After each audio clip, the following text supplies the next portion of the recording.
When you hear a scary noise outside, what do? Grab a flashlight and go investigate, of course. But some people have been left behind in the dark ages, with flashlights that are big, bulky, and use a battery the size of your fist that ultimately aren't practical when fleeing from dangerous situations. Enter Olight, who have created an amazing range of compact tactical LDC torches. They were kind enough to send me the Warrior Mini with a 1500 lumen output and a 190 meter throw, a true powerhouse in your pocket, and a convenient clip in case you don't have pockets. It's truly the perfect companion for any outdoor activity, a game of shadow tag, or just to keep in case of emergencies, as it's small, fairly light, and best of all, rechargeable.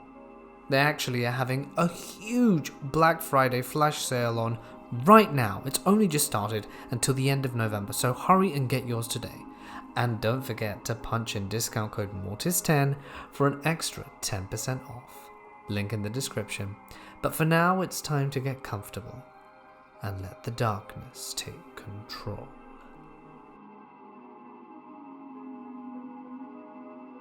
This happened to me over a year ago, at the end of March 2017. And I still can't be alone in my own home. 3 years earlier, I had moved into a house that my grandparents left me before they passed away. I had spent some time renovating and was happy enough with it to move in. My grandparents had rented out the top floor to students and had made it into a small apartment.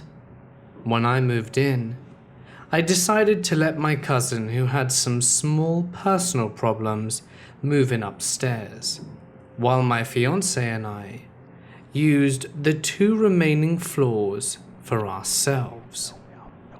We live in a small town, and like in all small towns, everyone basically knows everyone. And like most men in our town, my fiancé is a fisherman and goes away for long periods of time during the winter, sometimes from January to May. In our town, there are 2 brothers that are, well, I guess you can call them weird. Some may say original, though we all know they had struggles in the past. That probably is the reason behind their behavior. But my path never crossed theirs, and I never talked to them, mostly because of the age difference. This particular night I was home alone. My fiancé was up north fishing, and my cousin was visiting family. I had come home late from work and was just chilling with a glass of wine in front of the TV. I can't remember what was on. I usually just need to empty my head after work. So I was just sitting there in the dark, with nothing but the lights from the TV, lost in my own thoughts after a long evening shift. That's when I thought I heard some sounds outside. Usually when I hear sounds like that, I brush it off. I live in an old house, and old houses make sounds randomly, and the rain was pouring down outside. Only once had it happened that it was actually someone out there, and that time it had been an Eastern European group of guys scouting out our house, since some groups like that like to travel around to small places and do burglary and petty crimes. I had this in mind, but I had not been home at that point. Only my fiancé and cousin, and they ran after them, and the men jumped into their car and were never seen again. I told myself the sound I had just heard was either the house or the rain, until I hear another sound again, more clearly this time, and this time it came from the deck on the side of the house that I sat. I froze as I heard steps moving closer to the window where I sat. The first window this person would come to, moving from that side of the house, would be my bedroom. He or she wouldn't see anything inside there. The curtains were down and the lights off. The steps kept moving towards the door that we had on that side of the house, and I knew once they got there, they would be able to stare directly at me through the door window. I quickly turned off the TV, so the room got dark. By doing this, I would for sure be telling them that I was home, unless they came from the forest behind the house, which means they had to climb and crawl a lot, and they would have seen that the TV was on from the front. To give you an idea of how my floor plan is, my house is built so that from the front you can see the kitchen through the 2 windows, and the living room through 1. Moving around the house to the back, you have the window to the bathroom, bedroom, and door to the living room. And on one side, you have a couple of big windows into the living room, and on the opposite side, the entrance to the hall. And all around the ground floor, we have a deck. So I sat still, heart beating fast. I could barely breathe while I was hearing the footsteps, now slowly coming closer to the door. The wood on the deck making sounds as the weight of the person pushed down on it. And that's when I saw the big shadow of a man outside the window, stopping and looking in. I stayed still in the chair, and I was sitting, hoping it was dark enough that he wouldn't see me. As he started moving again, I gasped for air. I could hear him walking into my outdoor furniture and stopping. He probably didn't see them in the dark. For a split second, I debated with myself if I should go and turn on the deck lights, but I didn't want to let him know I had seen him, scared of what this person could do. I live in a small town, in one of the most baby-proofed countries in the world. These things were not supposed to happen here. Well, at least I had felt safe up until then. It could have been someone pranking me thinking they were hilarious, but I was not willing to take that chance. I grabbed my phone and ran as quickly as I could to the kitchen and hid under the open counter area. I knew he wouldn't be able to spot me there from any windows if I sat still, and I quickly started dialing my dad's number, figuring it was either him or my brother who could come to help me fast.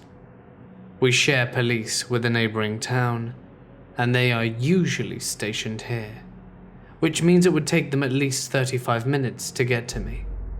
Though it was late, my dad was quick to pick up, figuring I wouldn't call him that late if it wasn't important. I whispered quickly into the phone so fast, with such a low voice that my dad couldn't hear me, and I had to repeat myself. "There's someone at the house. He just looked through the window." As I said it for the second time, I couldn't hold back my tears, and I started sobbing. My dad told me to stay put, and that he would be on his way. He hung up, and I can remember how I had wished he wouldn't have done that. I would have felt safer had he have stayed on the line. But I would find out soon enough why he had hung up. I tried to call my fiancée, straight to voicemail, and again, straight to voicemail. I stared at my phone, hoping someone would call, trying to keep out the sound of the footsteps that I could hear coming closer to the kitchen. Then, absolute silence.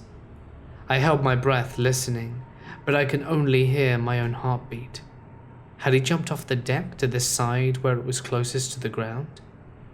I waited before I crawled out, and fully peeked out of the kitchen windows. I spotted him walking slowly away from the house, down my driveway. Then he stopped and turned around, looking towards the window where I was sitting. Was he smiling? I couldn't tell because it was so dark and the street lights weren't enough for me to see him clearly, but I could have sworn he was smiling at me. At the same time, my driveway got lit up with lights from a car, and I could see who he was before he ran into the neighbor's driveway and disappeared behind some bushes. I jumped when I realized whose car it was. It was my dad's business partner, John. I ran out towards him. My dad had called him and asked him to go to my house because he was closer. I had never been happier to see him. I quickly told him who I had seen, and he assured me that my dad was only minutes away, before he jumped into his car to pursue the man. The man I had seen had been one of these brothers that we all find weird. The one known to be a schizophrenic drug addict. But why had he been outside my house? He was not known to burgle people's homes. My dad came and called the police, who came and took my statement. John came back and said he had not been able to spot him, and that he probably ran into the forest on the other side of my neighbor's house. The police couldn't arrest the guy since he hadn't done anything. Scaring the living shit out of me was not a big enough crime. But they knew who he was and promised to talk to him and tell him to stop scaring people. As for me, they told me to call if he ever did it again. I didn't stick around to see if he came back that night. I packed some things and stayed over at my parents' house until my cousin returned 2 days later. Sadly, this was just the beginning of something that would last for almost 4 months. A week or so had passed since the guy had lurked outside my house. I was busy working and didn't have much time for anything else, though I had the episode fresh in my mind every time I went to bed. That Friday after work, I was going to have some friends over for food and game night, so I stopped by a store to get some groceries. As I stepped out of my car, I could see someone from the corner of my eye, mostly because this person had bright red and pink clothes on. As I turned to walk in, I saw him. He was on a bench and looked at me with a smirk on his face. The chills I got were indescribable. I walked as fast as I could into the store and grabbed the things I needed before I hurried back to my car. I couldn't see him anymore until I left the parking lot. He was standing with his bike behind a building, peeking around the corner. As I passed him, our eyes met for a split second before I stepped on the gas to get away. That same night after my guests had left, I went to bed and was laying in my bed checking my Facebook, Snapchat, Twitter, and Instagram. The whole routine before going to sleep. I heard my cousin unlocking the front door before locking it, and heard him walk upstairs to his apartment. At least I knew he was home, and I could finally go to sleep. I must have been half asleep / half awake when I heard someone knocking on the windows in my living room. My heart was beating so fast in my chest that I froze, and it quickly went from knocking to pounding. I was sure this person would break in the window soon enough, and of course the first thought that hit me was that it was the same guy, and he was back. Had he seen me at the store, and he was back to terrorize me? Then the knocking moved to my bedroom window. While knocking, he started shouting, "Open up. I know you're home." I was so scared, I couldn't even describe how afraid I was. He repeated the sentence while slamming his hands against the window. I'm not religious, but at that moment I was praying to all kinds of gods. I slowly picked up my phone about to call my cousin, when my cousin texted me. Just pretend that you're not there, and he'll go away.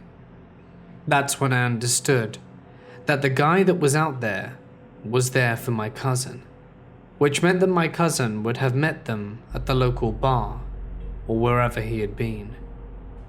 I wrote back a short F you to my cousin. The guy outside my window, however, just kept going. He knocked on all my windows and rang my doorbell for 10 to 15 minutes before it got quiet. I went out to the kitchen in time to see him leave, and when he was under the streetlight, I could see it had been the brother of the first guy. The day after, my cousin told me he had met him at a party, and they had argued and had followed him home. I do believe that my cousin was lying though. My cousin has an on and off relationship with drugs, and this was within a period that he was on. My guess is that he had gotten some drugs from the guy, and he didn't want to pay for the whole amount. What happened the day after makes me even more sure about this, because the same afternoon he was back. He rang the doorbell, I opened it, and it was after I opened that I knew who it was, or else I probably wouldn't have opened it in the first place. He asked for my cousin. He said my cousin owed him something, and I told him my cousin lives upstairs and that he had his own doorbell. I also knew my cousin had just left. That's why I told him. Before he left, I got tougher than that. Tougher than I'd ever been before or since. I took a deep breath and let him know it wasn't nice to knock on people's windows during the night, and that he scared me. He actually said he was sorry, and that he wouldn't do it again. Fast forward 2 weeks. I was out on my daily run with music in my ears, and not really thinking about much, or not really paying attention to anything but the road in front of me, when I had to stop to tie my shoelaces. As I got up, I could see this guy from the first night, standing at the top of a hill with his bike, and he was looking at me. I got back up and started running again, but this time I looked over my shoulder, and to my surprise he was already getting closer to me. I took a route where I knew there would be more people, but it was a bit longer, and after changing directions I looked over my shoulder again, and he was closer still. I begged that I would see someone I knew so that I could stop and talk to them and let him pass. But when he was right behind me, I had still not seen a soul. Fortunately, I saw a man out walking his dog and stopped straight in front of him. I said I thought his dog was cute, and he let me pet it, and the guy passed us on his bike. But I could see that he kept looking at me over his shoulder, all while he had that crazy smirk on his face. The man with the dog asked if I was okay. I didn't want to sound paranoid, so I just said yes. I couldn't see the stalker or his bike anywhere, but I still decided to run back and take my original planned route. I was almost home when I spotted him at a bus stop, leaning over his bike, looking down at what probably was his phone. I crossed the street and looked over my shoulder to see if he saw me. I thought he had, but I think I made it unnoticed. Still, I locked the door behind me as soon as I was inside, but when I was in the kitchen getting something to drink, I could see him on his bike slowly moving as he passed my driveway, looking into my house before disappearing behind some trees. I went to take a shower after that. I just needed to relax and wanted to surf the web for a little bit. When I went to check my Facebook, I could see I had a new friend request. Guess who it was? Him. I have no idea how he found my name on my Facebook. But as I said before, I live in a small town, so it wouldn't have taken him a long time to find out who I was. He might have even read it on my mailbox. I did not add him as a friend though. A few days later, while I was at work, I got a message on my messenger. It said that someone had asked to send me a message. Of course, it was him again. Declined. He tried to get in contact with me over Messenger for about a week, until I blocked him. After this, I came home one day to a note on my door. All that it said was "add me on Facebook," and his first name and made up last name. I think it was Bond or something like that. I saved the note and later handed it over to the police. when the stalking got too much. His brother never came back to the house, but one time the both of them were walking behind me when I was out walking with some friends. They were just staring at us. His brother also once asked me why I didn't want to add them on Facebook, and why I didn't talk to his brother. I never replied to any of them.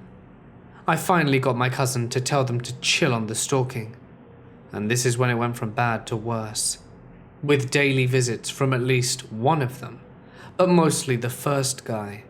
I think the brother might have showed up to where I was about 3 times. The first visitor started hanging around outside my office, my gym, my house, and anywhere I was, really. It got super intense.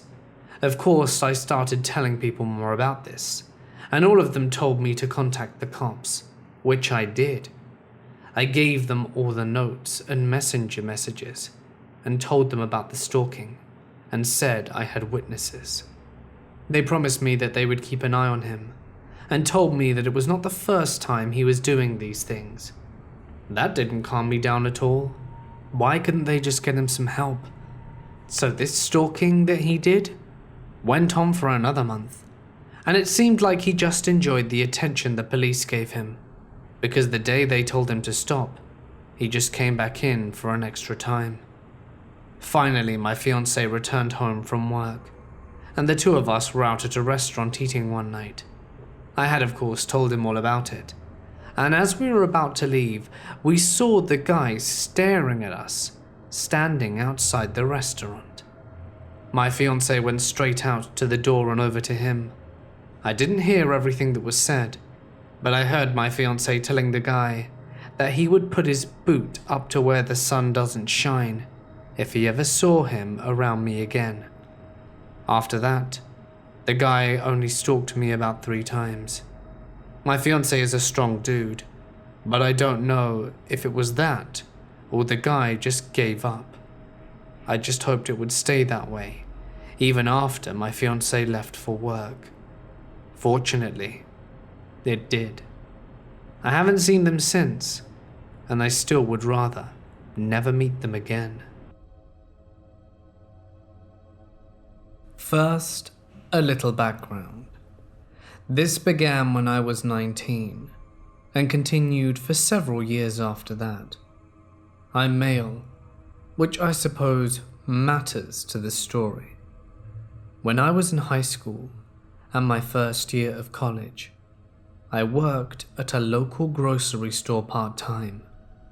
I did everything: bagging groceries, stocking shelves, cashiering, working at the service desk. Towards the end of my time there, I was doing more stuff in the front of the store, mainly at the service desk, since I'd been there forever, all cashiering. Anyway, it was just a small little grocery store, so we'd have regulars. Many of the same customers would come in a lot, and we'd talk to them and get to know them. I was also very young and naive at the time, and thus overly trusting. That would prove to be a detriment. There was this one guy who would come in about once a week, sometimes twice, and I'd been his cashier a few times. Eventually, he started standing in my line, even if other lines were shorter, which wasn't so unusual. I hated working in retail, but I was damn good with customers and was well liked.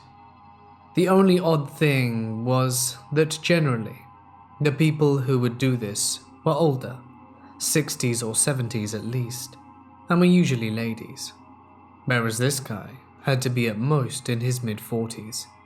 But whatever, I didn't think much of it. His name was Jeff. I didn't know his name for a long time, because he always paid with cash. But when I finally learned what it was in one of the worst ways you can think of. We'll get to that. At first though, Jeff seemed harmless. He would chat me up, and if I didn't have a line, we'd sometimes talk for a bit. He seemed interested in me and my life, but again, This wasn't so unusual apart from his age, but I just went with it. Jeff would ask me things about myself, like innocent questions, or so I thought. He'd ask me what college I went to, and I told him because I had no reason not to. At one point he brought up cars, and he asked which one was mine.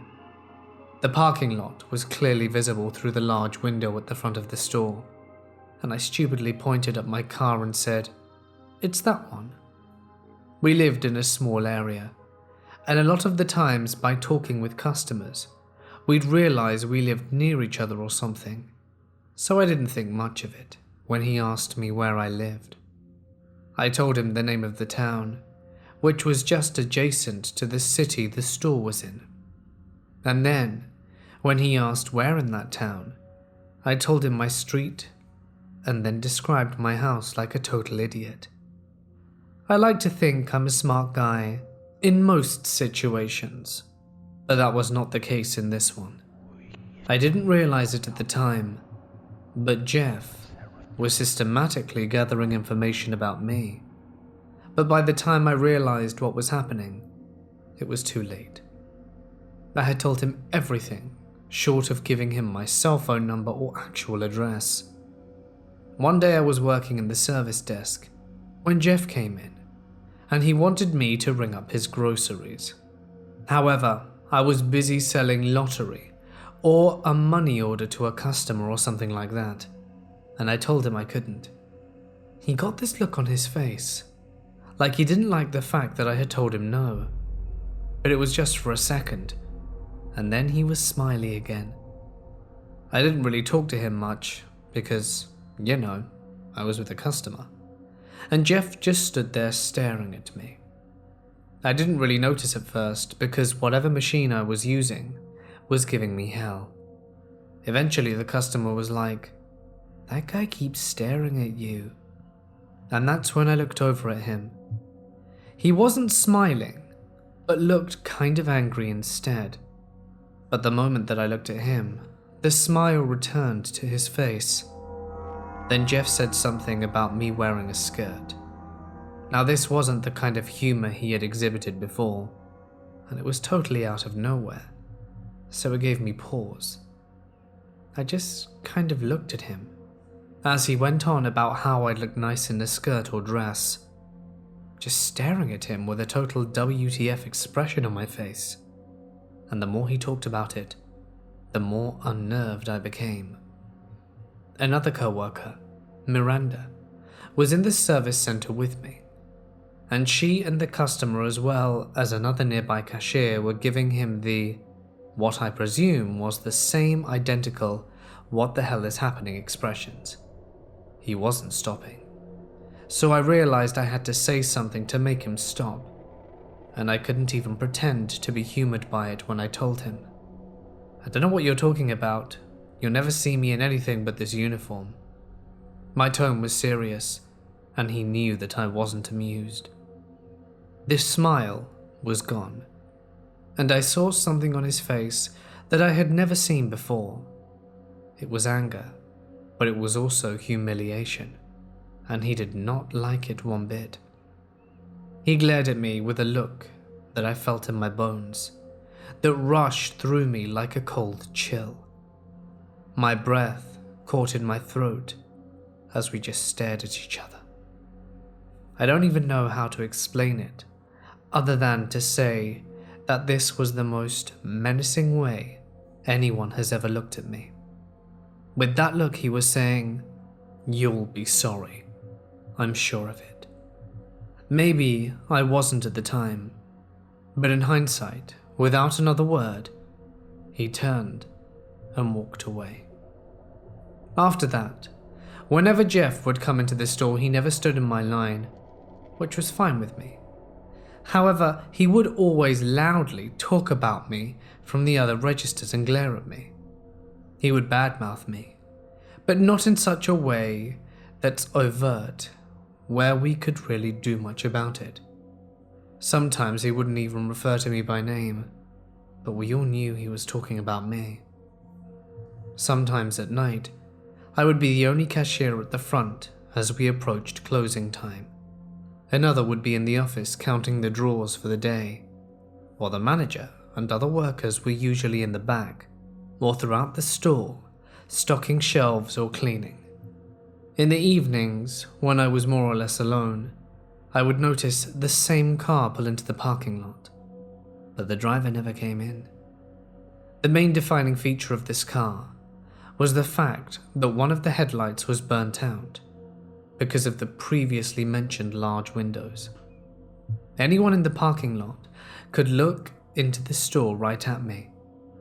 It took me a lot longer than I'm proud of to realize what was happening here, and the only way I realized who was in the car was by chance.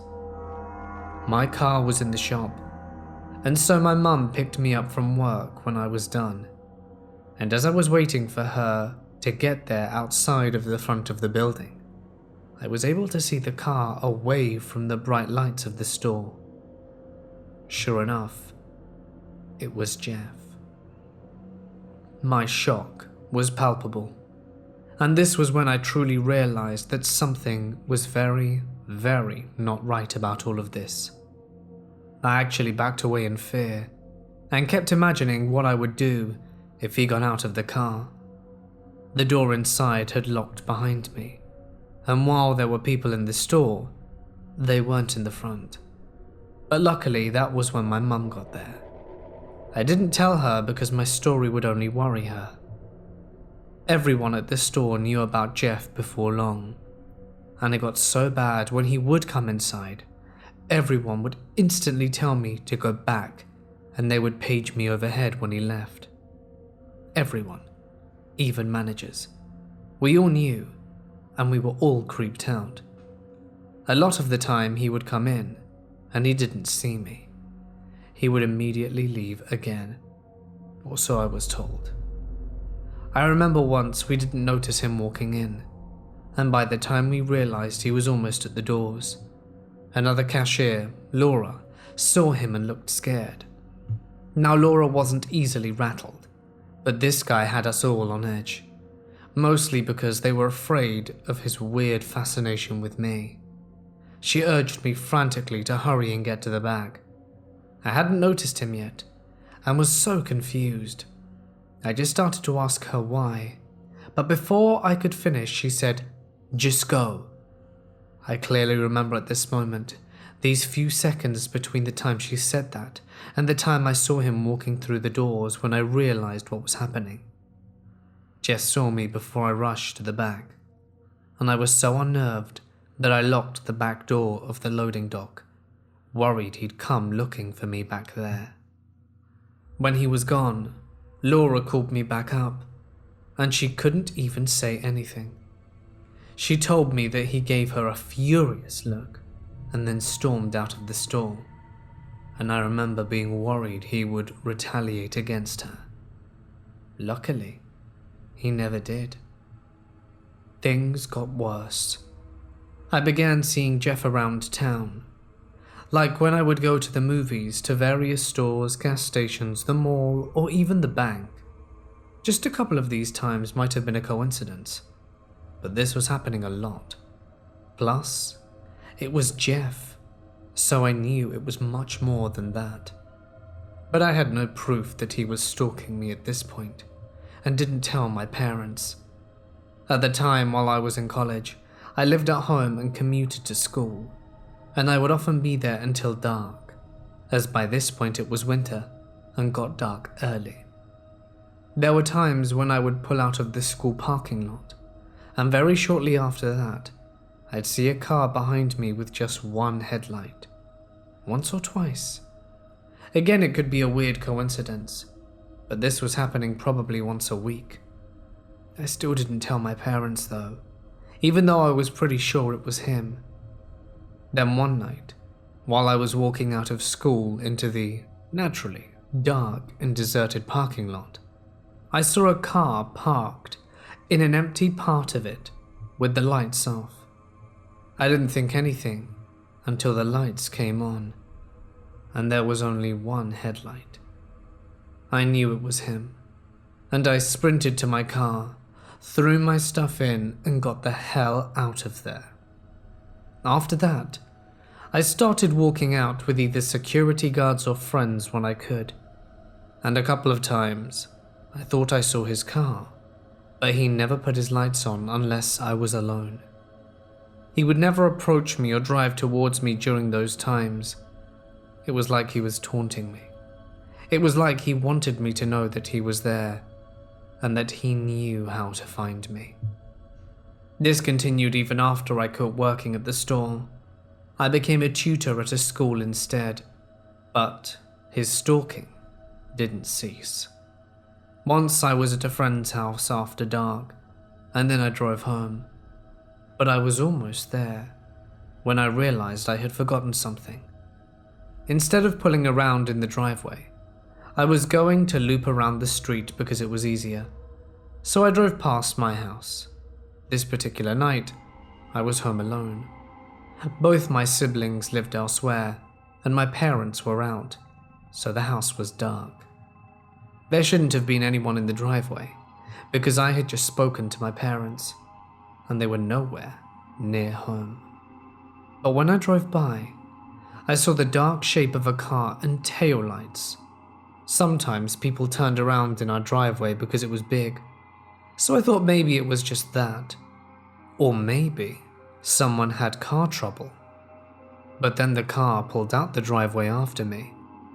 I looked in my rearview mirror and saw it. The car only had one headlight. This guy was at my house, and he had been waiting for me. He followed me for a while, and I couldn't go home. And I also didn't want to lead him to any of my friends. So I drove back to the store I used to work at, rushed inside and looked out the windows to see if he'd followed me. Miranda was working that night and asked me what was going on, and I couldn't even speak. All I could do was look at her, and she knew. Her eyes got wide, and she couldn't speak either. After that, Jeff began following me more. He'd be at my school more often, and it was like he knew my schedule. He knew where I'd be and when I'd be there. I saw him so often, and I shudder thinking about the times I didn't see him, but when he had to be there somewhere. And it wasn't just my schedule he learned. He knew my parents too, to an extent, at least when I would be home alone. A few times I hear a car pull into the driveway at night, and I knew it was him before I even looked. But he never got out of his car, and would only stay for about 10 minutes or so. Mainly this would be on Wednesday or Sunday nights, when my parents would be at church, and I began avoiding the house at these times, either staying at school to study, or hanging out with friends, or going to the movies or something like that. At the time, I would occasionally babysit for someone at my parents' church, but during this time, I eventually stopped, afraid that he would follow me there. I decided I needed to look into this guy. Now at the time I didn't even know this guy's name, but something told me to look on the sex offenders database. So one day, while at my friend Jill's house, I did just that. We looked at various pictures of nearby sex offenders and discovered a shocking amount in the vicinity. And eventually, one of the small thumbnail pictures caught my eye. It was hard to tell if it was him, so I clicked on it to bring it up as a larger picture, and more information about this guy came up. Jill's internet was crap, so the page loaded slowly. His name came up first. It was Jeff. Jill and I waited for the picture to load, and it slowly came into view. I literally stopped breathing for a second, because it was him. That's how I learnt his name, and that's how I learned that this man that was stalking me was a sexual predator. I didn't know what to do with this information. Thus far, he hadn't done anything illegal per se, but I knew I needed to tell my parents, so I told them everything, and they were shocked to say the least. They had no idea. Jeff was good at hiding his activities, which makes me think he wasn't just not very stealthy with me. That I didn't catch him so often because he sucked at being subtle. No, Jeff wanted me to know that I was being watched, that I was the object of his obsession. So I told them everything. My dad was angry. Like I swear if he knew where Jeff was, he would have gone to threatening him to leave me alone or something like that. My mum was just scared, really scared. She even cried for a little and talked about calling the police. But again, Jeff hadn't actually broken the law, other than maybe trespassing on our property. But I couldn't prove that it was him. All we could do was to be vigilant. I thought it would be better when they knew, but I felt worse. However, they needed to know. Everyone in my life needed to know. So they did. We started taking precautions. By this point I was in my 20s, but I felt like a child. I didn't have a curfew per se, but my parents were hesitant to leave me alone even during the day. My dad is normally not easily rattled, which is why it was so unnerving to see him shaken up by this. We started keeping the cats inside, and when the dogs were out we wouldn't let them out of sight. More than a few times, I remember sitting out on the back steps after letting them out to keep an eye on them, and just feeling like I was being watched. By this point I never felt comfortable, never felt safe, so it might have just been paranoia, but I don't know. My mum also got me pepper spray, and I would carry it with me at all times when I was out of the house, and at night I would take a knife to bed. Jeff didn't stop. I remember one time I was at a friend's apartment, and while she was in the bathroom, her front door started rattling, like someone was trying to open it. Luckily it was locked, and before she even got out of the bathroom, it had stopped. I didn't tell her at first because she wouldn't be spending the night there, so she wouldn't be alone. After that, I stopped going to friends' houses. I stopped going anywhere if I could help it, especially alone. This went on for years. I was out of college and it was still happening. For at least 5 years this went on. When I moved into my first place on my own, I was scared, but I'd been seeing him less and less, and I didn't want to live with my parents forever. Things went fine mostly, and there would be weeks and then months in between Jeff sightings. Then one day I saw him at the store, and I left right away, not wanting him to see me. I didn't think he did, and made a few steps before heading home. And that's when I realized I shouldn't let myself get complacent about this situation. I always made sure my doors and windows were locked when I wasn't home, and even when I was sometimes, especially at night or if I had a bad feeling. I've been doing this since before the Jeff situation began, so that's how I knew there was no way that I'd left my front door not only unlocked but slightly open. This wasn't right. I should have called the police, but I was feeling brazen. I think I was so tired of feeling like I wasn't in control, that I was trying to take the situation back into my own hands. So I readied my pepper spray and headed inside. And then I went to the kitchen and grabbed a knife. I went around my place and checked every closet, checked under every bed, and checked everywhere that someone could be hiding. But no one was there. That was a truly terrifying experience. I kept expecting him to pop up out of some hiding place, but he didn't. Jeff wasn't there. I still couldn't sleep that night, and I didn't want anyone to know. So I got a hotel room. For a long time I never told anyone about this incident, because this was a clear line that Jeff had crossed. I have no proof it was him, but I know it was. I never called the police though, because nothing was amiss, and there were no signs that anyone had broken in at all, but I knew he'd been there. I felt him. It scares me to wonder what would have happened if I'd have been home when he got there. Unless you've been through something like this, you can't know what it's like to go through this sort of experience, how it wreaks havoc on your psyche, how it shatters your trust and sense of safety. These are things you don't really notice until they're ripped away from you. There's this feeling of security that I've lost, and I don't think I'll ever get it back. It's been years since I've seen or heard from Jeff, though I still live in the area. I have no idea if he's still watching me. Most of the time I think he's moved on, or has been jailed or something.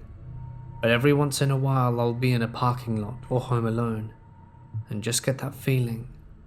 That one that I've come to associate with him. Maybe it's just the paranoia. A gift that Jeff gave me the day he talked to me about wearing a dress. I hope that's all it is. But sometimes I wonder. It's just a part of my life now. I don't talk about it very much, but everyone in my life knows about it. It's like the elephant in the room. I've changed a lot since then. I've got anxiety issues and I'm extremely private. I'm not sure if it's all because of this, but it's at least a factor. I'm still cautious. I still don't like to go out alone after dark. I still lock my doors and windows whether it's nighttime or not. I lock the bathroom door every time I shower. I check the locks at least 3 times before going to sleep. And I still feel nervous if anything seems out of place in my apartment, or if I can't find something that should be in a particular place but isn't. I still carry pepper spray with me even during the day. And I still take a knife to bed. I met my stalker when I was in middle school. My school consisted of 7th grade through 12th grade and had a normal program and an accelerated program, with the students in each program being pretty segregated. My friends and I belonged to the accelerated program, but there was one guy in the group from the normal program, Carson. All in all, we were typical teenagers, with Carson being the group's prankster. We only could hang out at school because we were all shipped in from various parts of the country for the accelerated program. So after school, we would all get on AOL to chat and play games. Online, we had even more friends, and we'd invite our own local friends to chat with us also. One day, Carlson invited in his friend Steve to join the chat. He was nice and contributed a lot to our conversations. We learned Steve actually attended our school, but he was in the normal program and had a different lunch period than the rest of us, so we had almost no chance of crossing paths. We insisted on meeting him, however, and scheduled for Steve to come to my locker before first period. The next morning, we waited, and Steve never came. My friend and I did have a short exchange with another kid, Marco, which consisted of us telling him to go away. Marco had been Carson's satellite since the beginning of the year. Wherever Carson went, Marco would stand 10 to 15 feet away, just watching us. We had tried being friends with him, but he was simply too strange for us.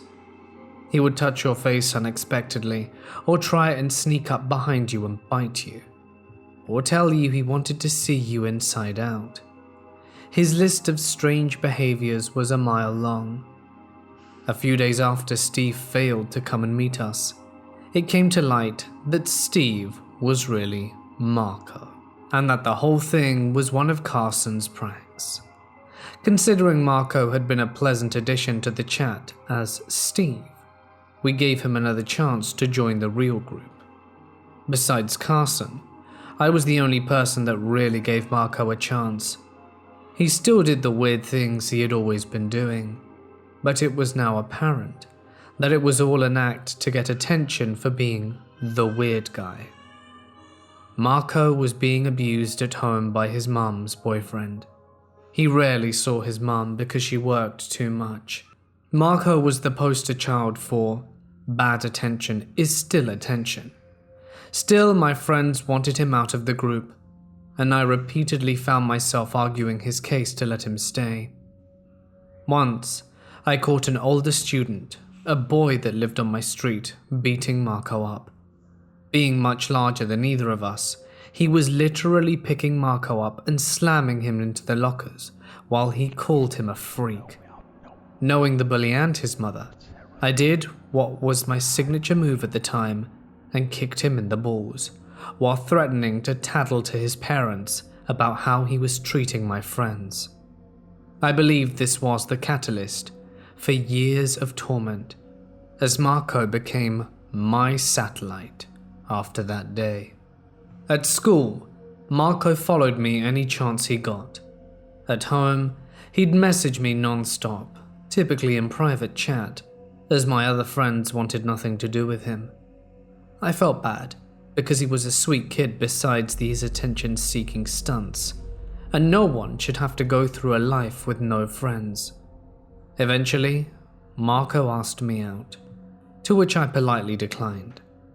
He was my friend, but he was not the type of guy I would ever be interested in dating. He was persistent, begging me to give him a chance, over and over again, and I would tell him no. One day his approach changed. "You will go out with me, or I'll show your mum all our chat logs."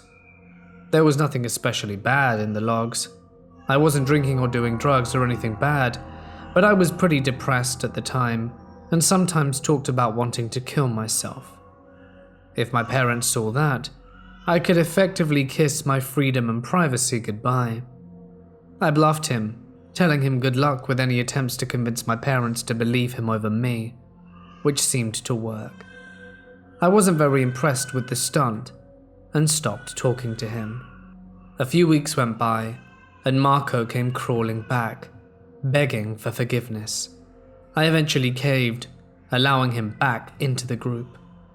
At first, he was well behaved again, but slowly, he started pestering me to be his girlfriend. Over the course of high school, he tried many different methods: begging, blackmailing, attacking my self-esteem, catfishing, threatening any guys I dated, threatening suicide, and more. I tried to be nice at first, but eventually had to get pretty mean in how I said no. His behavior would always reach a boiling point that forced me to cut him out of our friendship group. It was nearly impossible to actually get rid of him, however. Online, he would create dozens of new accounts to send messages from, overwhelming my attempts to block him. He would call my phone all night long, and would leave woeful messages about how lonely he was, and how he would kill himself if I stopped being his friend. He would show up at my house and stand outside my bedroom window randomly. When my parents had parties, like the 4th of July, Thanksgiving, and Halloween, he always managed a way to show up. Their parties were always quite big, with an open door policy, so he'd slip in, typically in disguise, and then he'd ultimately do something to get himself thrown out. Like get belligerently drunk, or stuff his face with finger foods and then put them back on the serving platters. The first time I really felt that Marco might actually be a threat was at one of my parents' Halloween parties when we were 16. One of my dad's friends had a son our age, Tim, that was a bit of a jerk. He fancied himself pretty cool, and thought it would be fun to pick a fight with the weird kid to make a display of his own superior strength. Marco accepted his challenge. We all knew he was about to get the crap beaten out of him. Going onto the streets, Tim towered over Marco. That year, Marco was dressed as Alex from A Clockwork Orange, his favorite book, with his costume including a cane. He swung the cane at Tim, hitting Tim in the head with it. Tim went down quickly, and Marco beat him until an adult intervened and sent him home. Marco's go-to threat whenever I had a boyfriend was, "I'll beat him to death with a shovel, and then use it to bury his body." Suddenly, this threat seemed like something he'd be capable of. Our senior year of high school, Marco's dad died in prison. He learned the real reason his dad was in prison was for murdering someone. He always thought his dad was in for drugs, and Marco started to spiral out of control. He says his dad was a murderer, so he too must be doomed to be one also. He dropped out of school halfway through the year. My brother said after I'd left home for college, Marco came to the house looking for me a few times. Once he figured out I wasn't there, he'd just come and stand in the front yard aimlessly, playing with a Bic lighter until someone threatened to call the police. One of my biggest worries was that he tried to set their house on fire in some weird way to punish me. When I'd go home with my boyfriend, he'd always show up at my parents' house. At one point, he tried to intimidate my boyfriend into breaking up with me by showing me he had a hunting knife. It was always a big ordeal getting him to leave. A lot of the issues have now eased up, just due to the distance and time. I don't use social media much anymore, and I'm able to semi-block people on my phone. It's a bit weird. I can see when a blocked number tries to call me, but it doesn't ring. And I'm able to receive voicemails and text messages from blocked numbers, but not pictures. Initially, he was calling and texting every day, hundreds of messages. I tried asking him to stop, but this will only encourage him. My family no longer lives in that area, so I'm significantly less worried for their safety. I found the most successful way of dealing with Marco is simply ignoring him. Eventually, his messages dwindled down to once a week, then once a month. Now maybe I hear from him officially once a year. His messages are typically something along the lines of, "Please just be my friend. I won't try for anything anymore. I just need you in my life." The last time I actually spoke to him, which was about 4 to 5 years ago now, Marco tried to tell me I'd ruined his life. He said that I'd put some spell on him, that he couldn't move forward. He told me he would kill himself, and it would be my fault. I finally had to tell him that I didn't care if he killed himself. In fact, it would be a relief.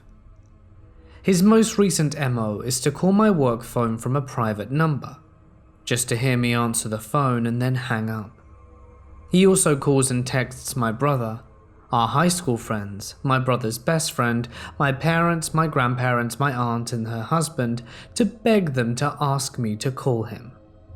Marco messaged my husband, "Tell her she's my angel, the love of my life. I'm nothing without her." I worry he'll snap someday, show up at my house or job, and try to end me. I have security systems and other means of protection, but I still get paranoid about it. I've spoken to the police about getting a restraining order, but they've told me there's no real grounds unless he does start showing up and threatening me. So I guess we'll have to see what happens. It also turns out that Facebook puts all the blocked messages in a folder, and I stumbled across them a few months ago. There were about 20 messages from strangers, all thankfully a few years old, letting me know they had met Marco on chat roulette, and he had shared my personal information with them. "Your ex-boyfriend asked me to let me know he loves you, and he's sorry. You should really consider reaching out to him." A few of the messages were warnings, letting me know how crazy he sounded, and that maybe I should consider contacting the police. It's findings like this that makes me still scared, even though I'm thankful I haven't heard from him directly in quite some time. When I was 15 years old, I lived in a rural area about 20 minutes away outside of the town I called home. I was home from school alone one day, and a white car pulled up in front of our mailbox and stopped. I was upstairs in my room and saw from the window but could not see who was in the car. Whoever it was sat there for several minutes without getting out of the vehicle, long enough to weird me out, and then drove away. We weren't super close in distance to our neighbors, but we weren't miles and miles apart. And I remembered that one neighbor, a bit down, was selling their house, and I chalked it up to a potential buyer having the wrong address, or simply checking out the neighborhood, and thought nothing else of it. Fast forward about a week or two. It was a Friday night, and I had gone down to see the premiere of a movie with my boyfriend at the time. I remember it was a special occasion, and I had begged my parents to consistently for weeks to push back my curfew so that I could see this movie, since it wouldn't be over until about 1 a.m, and it took 20 minutes to get home from town. They were reluctant, but finally agreed. When the movie was over, my boyfriend Jason and I walked slowly to the truck. It was a well-lit and relatively safe area, so we stood around in the parking deck to try and push curfew for as long as possible. There weren't many vehicles at that time of night, but I realized that I recognized the one parked across from us. The same white car that had been at my house a week earlier. The car was running, and there was a man in his mid-30s sitting alone inside. I could have passed all of this off as a coincidence, except as I continued to look at him, he turned his bright lights on us and spun out of the parking deck, almost running into Jason's truck. I obviously had a horrible feeling about this, and asked Jason to take me home immediately. As we pulled out of the garage, we saw the car parked across the street from the movie theater. All of the lights off, man still inside. But he didn't follow us, so we just went home a little shaken. I had no idea at that moment. This was the start of 3 long and treacherous years. A couple of months after the parking situation, the encounters became more frequent and weirder, and I hated being anywhere alone at any time. I never knew when I would see him, or how much time would pass between encounters. It became clear that he was watching me all the time by this point, because he only made himself known when I was alone or with my boyfriend, never with my parents or even other friends. I became terrified that none of my friends would believe me if I told them, so I kept it between Jason and my family. Until one day my friend Rachel, who lives maybe 5 miles from me, started telling me about this creepy man who showed up at her house over the weekend. Rachel's dad worked Saturdays, so she was home alone with another friend of ours, Megan. Everything was normal until around dusk when they began to smell cigarette smoke. My heart instantly began racing. By this time, this was becoming an everyday occurrence for me. I was smelling cigarette smoke and finding cigarette butts around my house, even though none of my family smoked. And I could never trace the source. I had a nagging feeling, of course, that it was connected to this guy, but hadn't confirmed it. So as Rachel and Megan were looking for the source, Rachel realized she had left a window open in the back room, and the smoke was coming from there. Seeing as there was a strange man on her porch, she quickly goes to close and lock the window, and in her words, he turns around with dead eyes and looks straight through her like she wasn't really there. Megan immediately called the police, but Rachel continued to stand there in shock as he smirked at her and stared until his cigarette was done. He then got up and calmly walked away. The police came but found no trace of him except for cigarette butts on the porch and scattered around the backyard, indicating that he had been there for quite some time. I immediately began to describe this guy to Rachel, and it was the same one. She hadn't seen or heard the white car at all, and they guessed that he had parked down the road and walked down Rachel's almost mile-long driveway or through the woods a bit. As time went on, my stories were well documented with the police department, but they had never even seen the guy. He was good at getting away, you see. I have to give them credit, because they never doubted the truth in my stories and always showed up quickly, even as it became apparent that this guy knew what he was doing and wasn't planning to be caught anytime soon. We also began to suspect he had a police scanner in his car. One night in particular, almost 2 years after the Rachel incident, Jason and I were coming home a little early on a date. My parents had gone out as well that night, and we had a strict rule that we couldn't be home alone with no adults. So Jason and I began to talk in the driveway, since my dad had called and they were only about 10 minutes away.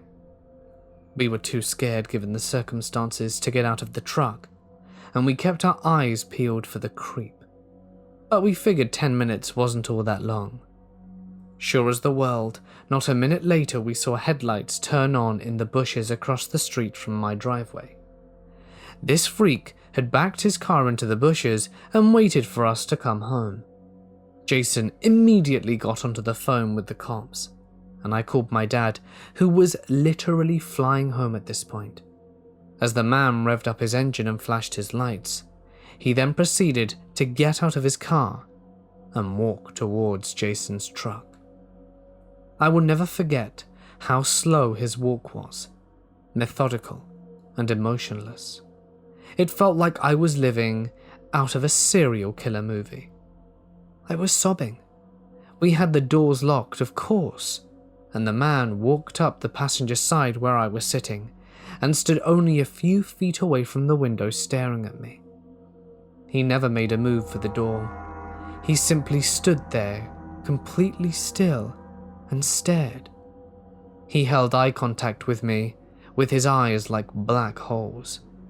Jason was a baseball player and had been keeping a bat in the back seat exactly for a moment like this.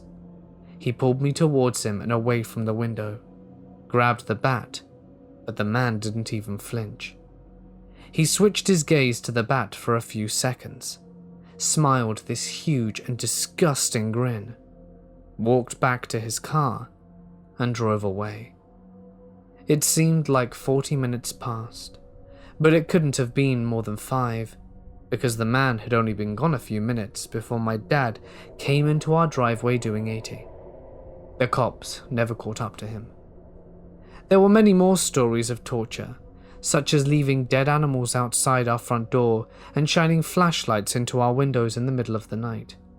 But nothing anyone ever did could trip this guy. My family had tried everything. My older brother had even desperately tried to chase the guy through the woods behind our house one night, but lost him. The police wanted help, but they only had my stories and the corroboration of my boyfriend, Rachel's encounter, and one kind of vague sighting in a car in the town. I didn't even have a name for anyone to file a restraining order against. Not that it would have done me much good. And maybe the creepiest part of this all, in 3 years, he never spoke a single word. Then one day, just as quickly as he showed up, every single trace of him completely disappeared. Just like that. I never knew if he died, was arrested for some other crime, or just lost interest, even though that seems highly unlikely. I just simply never saw him again, and it's been 10 years now. Creeps come in all shapes and sizes, and many of them do not look like what you see in the movies. They can seem like completely ordinary, regular people on the outside. However, this man's behavior was exactly like something from a horror movie. Something in his eyes was so evil, it would turn your stomach. Over the course of 3 years, he made my life extremely stressful and terrifying. And even now, that I live in a different state, I sometimes half expect him to show up again.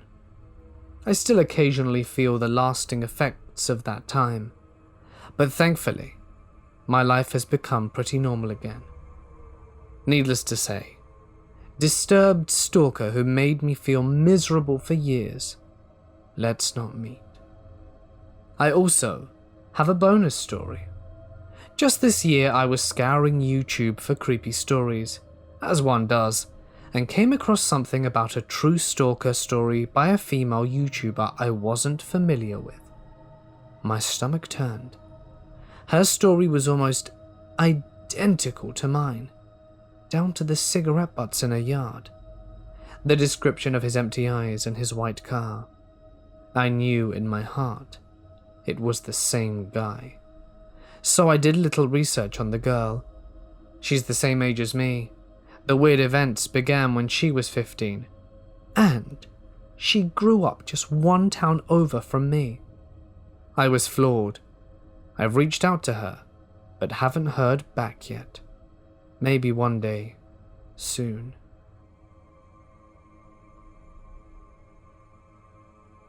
A little backstory. I'm a girl, and I'm not good with talking to people. And in high school, it was even worse. This is important. Even though I was a sophomore at the time, I had a last free period. My antisocialness was pretty bad. I'd hide out in the library during lunch, unless it was odd days and my friends would catch me and made me socialize. They were mainly my friends, because I used to do their homeworks, but still good people. The first time I met him, it was one such time. They brought me over to their big group, and a guy I didn't recognize was there. Let me tell you, dumbass 15-year-old me even got the Nope vibes from this guy. The creeper was called Craig. First thing off about him was his hair. It was long, blonde, and beyond straight, like unnaturally so, almost wig-worthy. It was just a weird curtain of golden hair which hung around his pale face. Secondly, his eyes were bright blue and beady. You could feel them looking at you, and they always stayed the same, looking so cold and glassy. Anyhow, I had to sit next to him because it was the only space available. He seemed polite, and I was always taught not to judge a book by its cover, so I tried my best to ease the vibes I got from him, mainly because everyone seemed to think he was such a great guy. What a bunch of morons. After the first lunch, I didn't think much of him. I was dumb and naive, and frankly couldn't give a damn that every lunch he happened to sit by me. I decided one day, because there was a breakup in the group, that I was going to sit with the girls consoling my friend Jessica. We were in the hallway right outside the cafeteria, which sometimes kids ate their food at. It had a stick out on either side, where doors used to be where it was a bomb shelter, before it was converted into a school. A lot of kids used to use their phones there to hide from teachers. We sat right behind one of the stick-outs, and Jessica was sitting in the center with me resting against the stick-out doing math homework. The bell had just rang, and I went to pick up my bag, only to turn around and see Craig standing there, less than a foot in front of me. He had his blank stare and a small smile on his face. I oddly say hi and pull my bag strap over my shoulder. He doesn't say anything and just stares, and I sigh, just waiting for him to ask where my friends were, so that I could nope out of there. Without saying or even blinking, he suddenly steps closer. I step back, swallowing, and look around for any help. Of course, everyone is rushing off to class, so I'm alone with Craig. He doesn't say anything, doesn't blink, and I'm staring up at him. He was a grade older than I was, so though I was tall for a girl, it really didn't help me out there. I feel his hands skirt about the edge of my shirt, and I jump into flight mode, racing past him quicker than I've run before.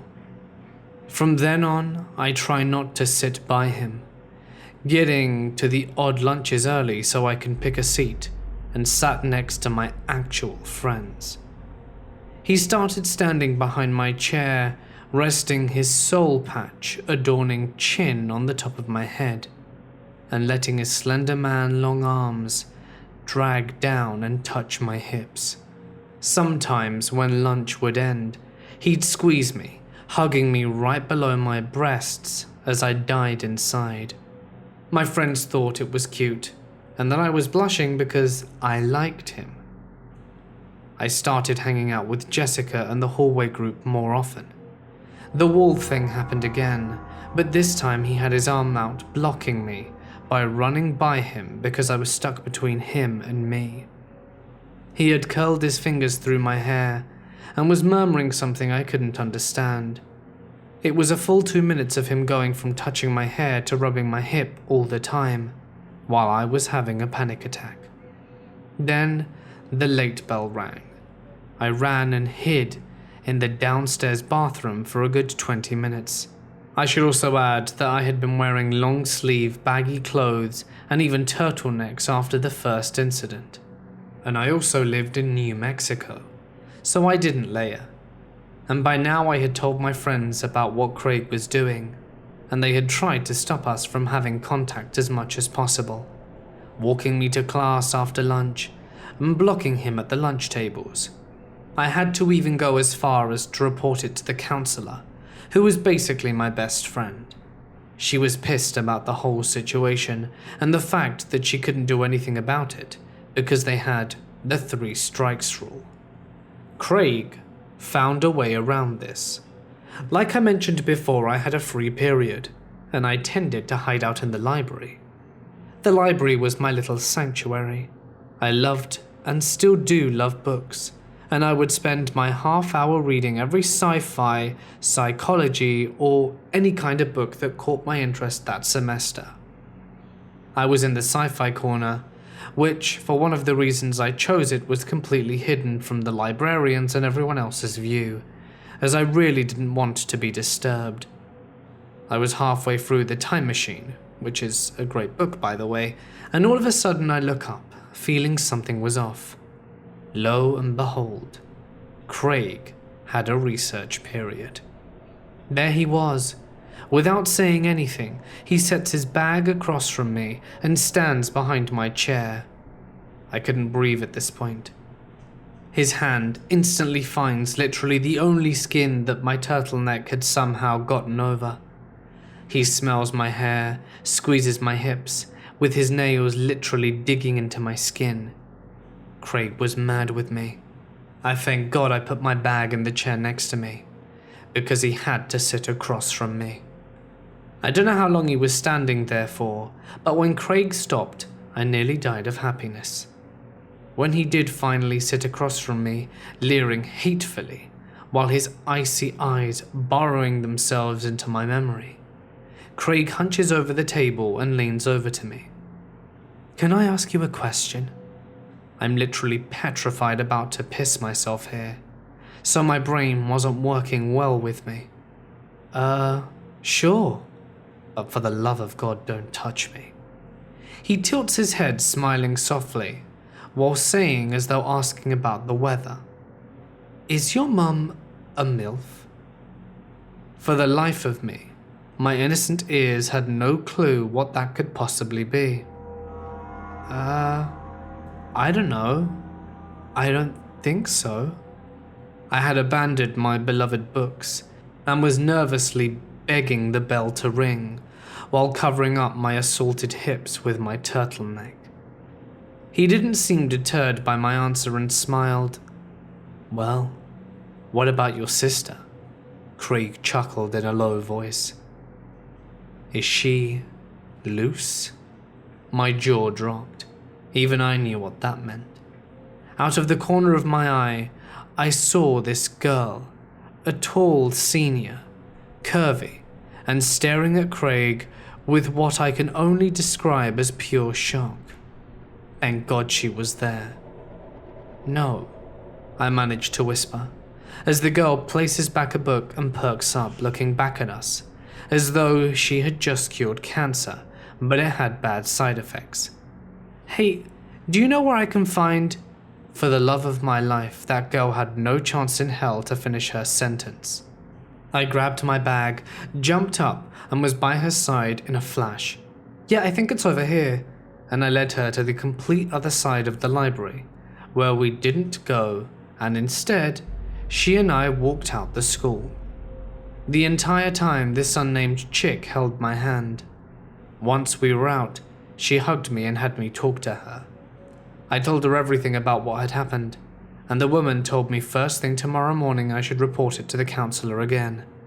I told the counselor, Mrs. Gates, and she reported it, changing my lunch and telling me to take my free period in the computer room. After 2 weeks of blissful Craig-free lunches, they were switched back, and it turned out that since Craig failed a year and he was 18, and he had sent some inappropriate pictures as well as lewd messages to freshmen who had reported it to the counselor, 3 strikes and probation, and he was kicked out of school and sent to the university. To the guy who pinned me against a wall and ruined my sanctuary, you better hope that we don't meet again. I was nearly 13. It was the winter of 2012. Insecure, unsure, and sad. A lot of things were going on in my life that I couldn't really think clearly. I didn't know who I was, where I was going with life, or if I'd get far enough that I'd need to worry about it all. I struggled a lot with depression, anxiety, and I went through something a kid should never have to deal with. It definitely wasn't my proudest moment. Firstly, at 13, I logged onto a recently created Facebook and email in search of a friend. Boy, girl, young, old, I was lonely, it didn't matter. I was the strangest person at school, but that all changed when I met a girl named Olivia. She seemed nice enough, very smart and very caring, pretty too. We talked every day, like seriously every day. From the moment I woke up to the moment I passed out at night, she would call me after school, before bed, and even overnight. It was like she was Pavlov and I was a dog. If I were ever sad, she would cheer me up, and would send me cute animal pictures and lovely sayings. She managed to be my source of happiness, strength, and ultimate confidant. I thought of her as my best friend, while she thought of me as much more. She liked to send me pictures of her face, pasted onto pictures of me and my friends. She started to spread rumors about me being gay to my family, friends, and elders. People she didn't know. People I respected around this point, and she started to print out my photos from Facebook, Instagram, and even Snapchat. All secretly and behind my back. I had no idea. I thought she was my closest friend. I could open up to her about things I never thought I could tell. But her sweet voice was like the lull of the siren. It was like I needed her. Her presence was a treat, and I was figuratively an unsuspecting dog with my heart and mind being held captive, all for being taught to need that treat. Fast forward about a year. At this point, she had made multiple Facebooks, Snapchats, and other social media for multiple characters she was about to use against me.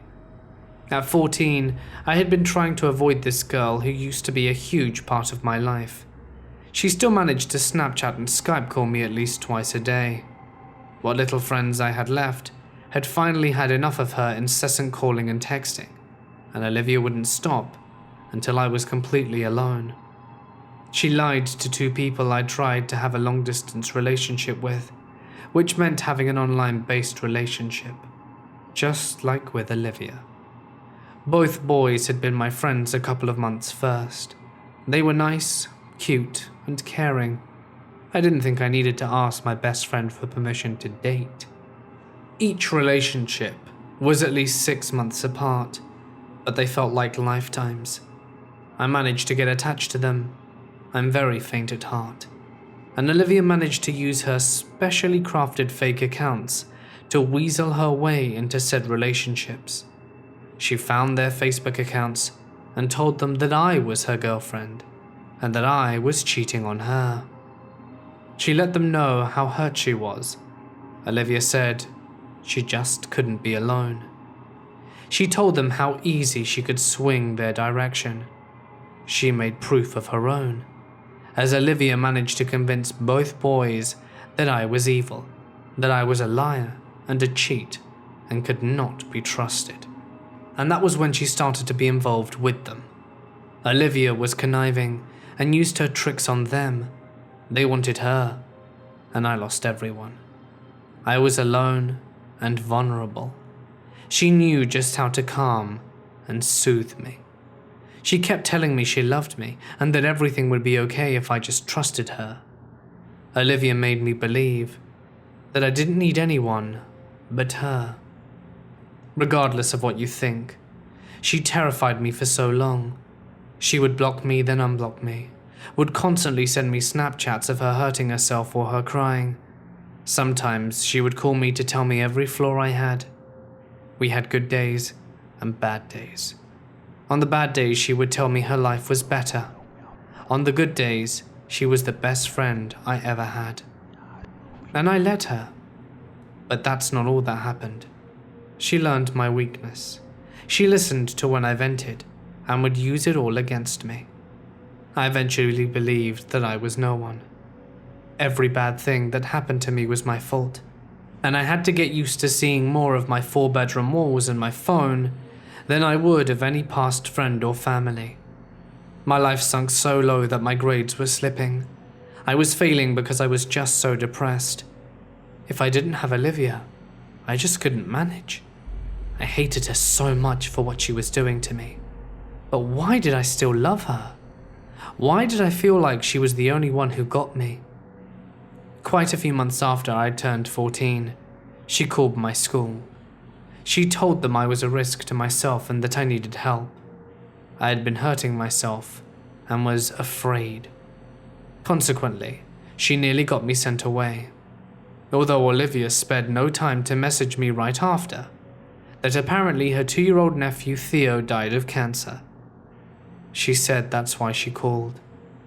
Olivia sent me a picture of a cute little dark-haired boy who was sitting on a slide smiling.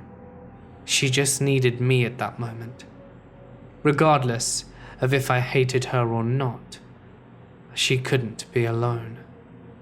After this, she would often Skype me just to talk about ending it all, but I didn't know who to call.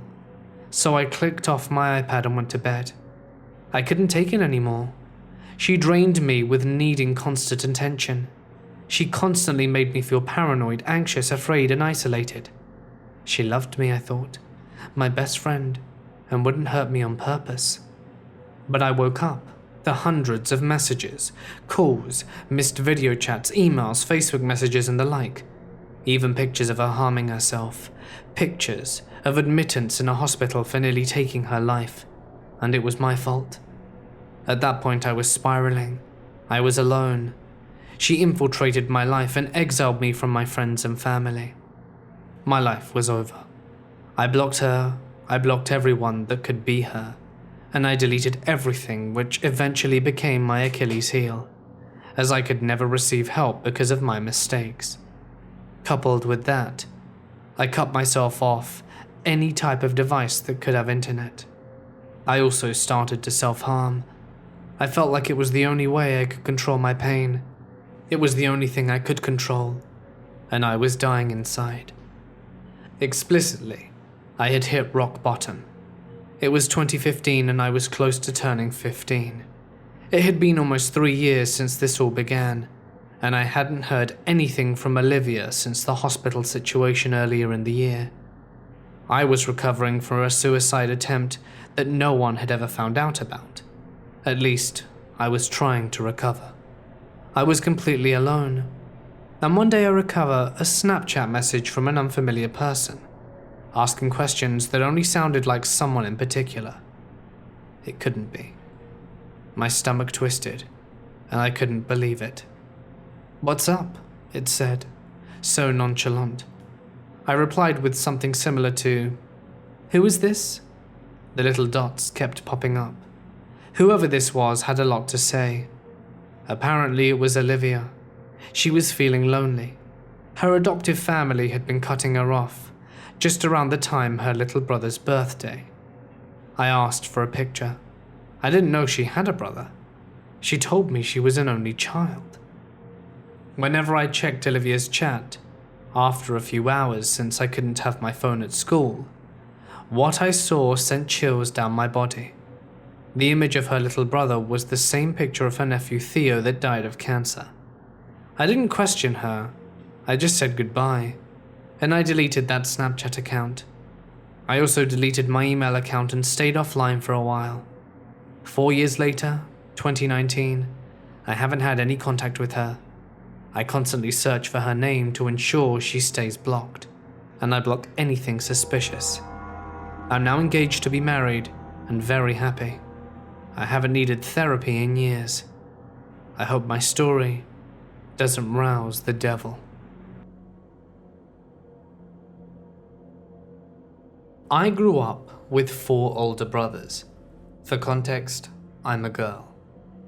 They got me into League of Legends, and since I was young, I have been hooked. So, as far as social life goes, it was pretty much spent online. By the time I was 19, I was pretty good at the game, and my brothers, for the most part, had all but left and no longer played. It was just me. I was very much into my cyber world.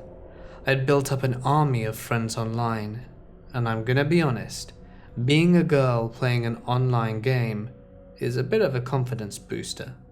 Some of these friends I'd grown really close with, even added them on Skype, Discord, WhatsApp, and we would chat all the time.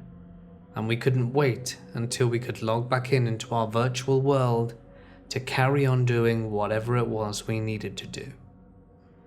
I had a job working in a bar, which meant that my hours didn't always coincide with other people for gameplay, but we still had a good time when it did. I was recently single, as my online boyfriend had dumped me for another girl, but I wasn't salty, as we'd never even met in real life. This is important later.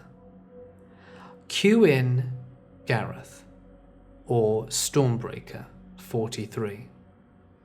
He and I were regular friends. We'd known each other for a while and we were part of the same group, but we didn't talk all that much, although we did have each other on social media, as back in the day I tended to be very liberal with who I added. He and I started talking a bit more. He'd always compliment me on my looks, telling me how gorgeous I was, and that he really wanted to meet me. He never told me where he lived, but he had heard through the grapevine, and what other people knew about me, that I lived in a relatively medium-sized city in the Midwest. He already knew which one. I just want to be a little bit more anonymous for the sake of the story.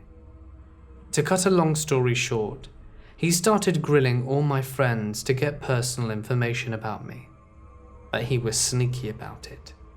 He'd throw in these questions very carefully, as some of my friends wouldn't even notice that he were asking, and the fact that he varied his sources when it came to sourcing questions meant that no one noticed early on. When he'd gathered enough information about me, did he manage to locate the bar I was working at. I was just doing my thing. It was about 10 p.m. and it was getting a little bit quiet, as the bar is a bit out of the city limits. I remember that I was just cleaning a glass when I turn around and I kind of do a double take. He looked familiar, but I couldn't think of where. He comes up, basically running to the bar screaming my name, and after a few seconds did it hit me. Instead of being overcome with joy as he expected me to be, I was instantly paralyzed to the spot. How the hell did he locate me, I thought. I was very careful about giving out information and never told anyone specifically where I worked. When I asked him how he found me, after recovering from the initial shock, he said that he was just, and I quote, passing through the area and needed a drink. I asked him, "You do know it's illegal to drink and drive, right?" And he said, yeah, no, just like a Coke or something. I gave him a half smile, unsure if he were lying or not, but my gut told me I couldn't trust him. I served in the drink, we chatted for a bit, but there were other patrons that required my attention, so I dismissed myself, and within about 40 minutes of me not being able to say much to him, he was on his way. I didn't play that night. I was feeling very uncomfortable. Or the next night, my friends started getting concerned, and I reached out to a few of my closest and told them what had happened. They were horrified and told me they didn't even know he'd done that. But come to think of it, he had asked questions about me, and that's when we started piecing it together. Very quickly, he was kicked out of the friendship group because we were all very weirded out by his creepy behavior. I wish it ended there though. He'd pop up at my bar from time to time, come in, and try and talk to me as often as possible. He didn't even care that he was out the group. He was fixated on getting my attention. It got more and more. He began coming in twice a week, then 3 times, then every day. His stays would last several hours in his attempts to woo me. He would bring me flowers and chocolates, and then that moved on to other creepy things. He started saying that we were in a relationship and that he couldn't wait to move in with me. This was insane. One day, I just went up to my manager and told him I quit and didn't come back in after that. You see, our bar is very small and only 2 of us work there in one go. So it's safe to say that they couldn't just put me at the back or swap my shifts around, because they'd overlap anyway. I was happy to be gone and rid of him, and after a few weeks did I find a new job elsewhere, but it didn't take him long after that to find out where it was. I didn't know how he was getting this information, and I was starting to get really paranoid. I ended up quitting League of Legends because I couldn't hack it. I was sure that someone was telling him what I was doing and where I was going, and I couldn't trust anyone. I ended up moving back to my parents' house and lied low for a little bit, and from there he didn't seem to find me. I hope to not see him again. It's been about 3 months, and I just don't understand why he would fixate on me. I really just want to be left alone. There are some wonderful things about being poor, young, and in love. Sadly, this is about none of those things. When I was 22, I decided to move in with my equally poor boyfriend. Unfortunately, poor plus poor equals mostly poor, but not so destitute that we couldn't afford an apartment in a college town. We happily moved into our little 1-bedroom, 1st floor apartment. Sure, it had its problems. The lead-based paint was so thick that we would survive a nuclear attack. The bathroom didn't have a vent, and instead it had a window in the shower. The appliances were from the time of my grandmother, but it was home, our home, and we loved it. My boyfriend worked the graveyard shift, and I worked days, so we spent a lot of time apart. That meant that when we were together, we enjoyed the simple things in life. Over time, when I was waking up and taking my morning shower, my boyfriend, who was just getting home, realized that he could come up to our open shower window and sneak a peek. I always caught him, It was good fun, and we laughed. Eventually, I started to notice there was a log standing upright outside that window. I continually asked him why he would need that. He was already tall enough. He claimed it wasn't him, and would move it away when I went outside to show him. Yet, every few days, it would move right back. The guys who cared for the yard were there several times a week, so they must have just been moving it back out of the way against the building. Finally, before the snow fell, the yard workers cleared away all the yard debris, and we went on in peaceful oblivion, candy-coated, love-filled oblivion. Time went on, and our lease was up, but there was a great special at our cheap apartment complex. We could now rent 2 bedrooms even cheaper than 1. We happily signed the new lease. The only real problem was that our 1-bedroom apartment was on a nice suburban street facing houses, so we never really noticed how bad our neighborhood was. We were moved to the other end of the community, behind an abandoned strip mall.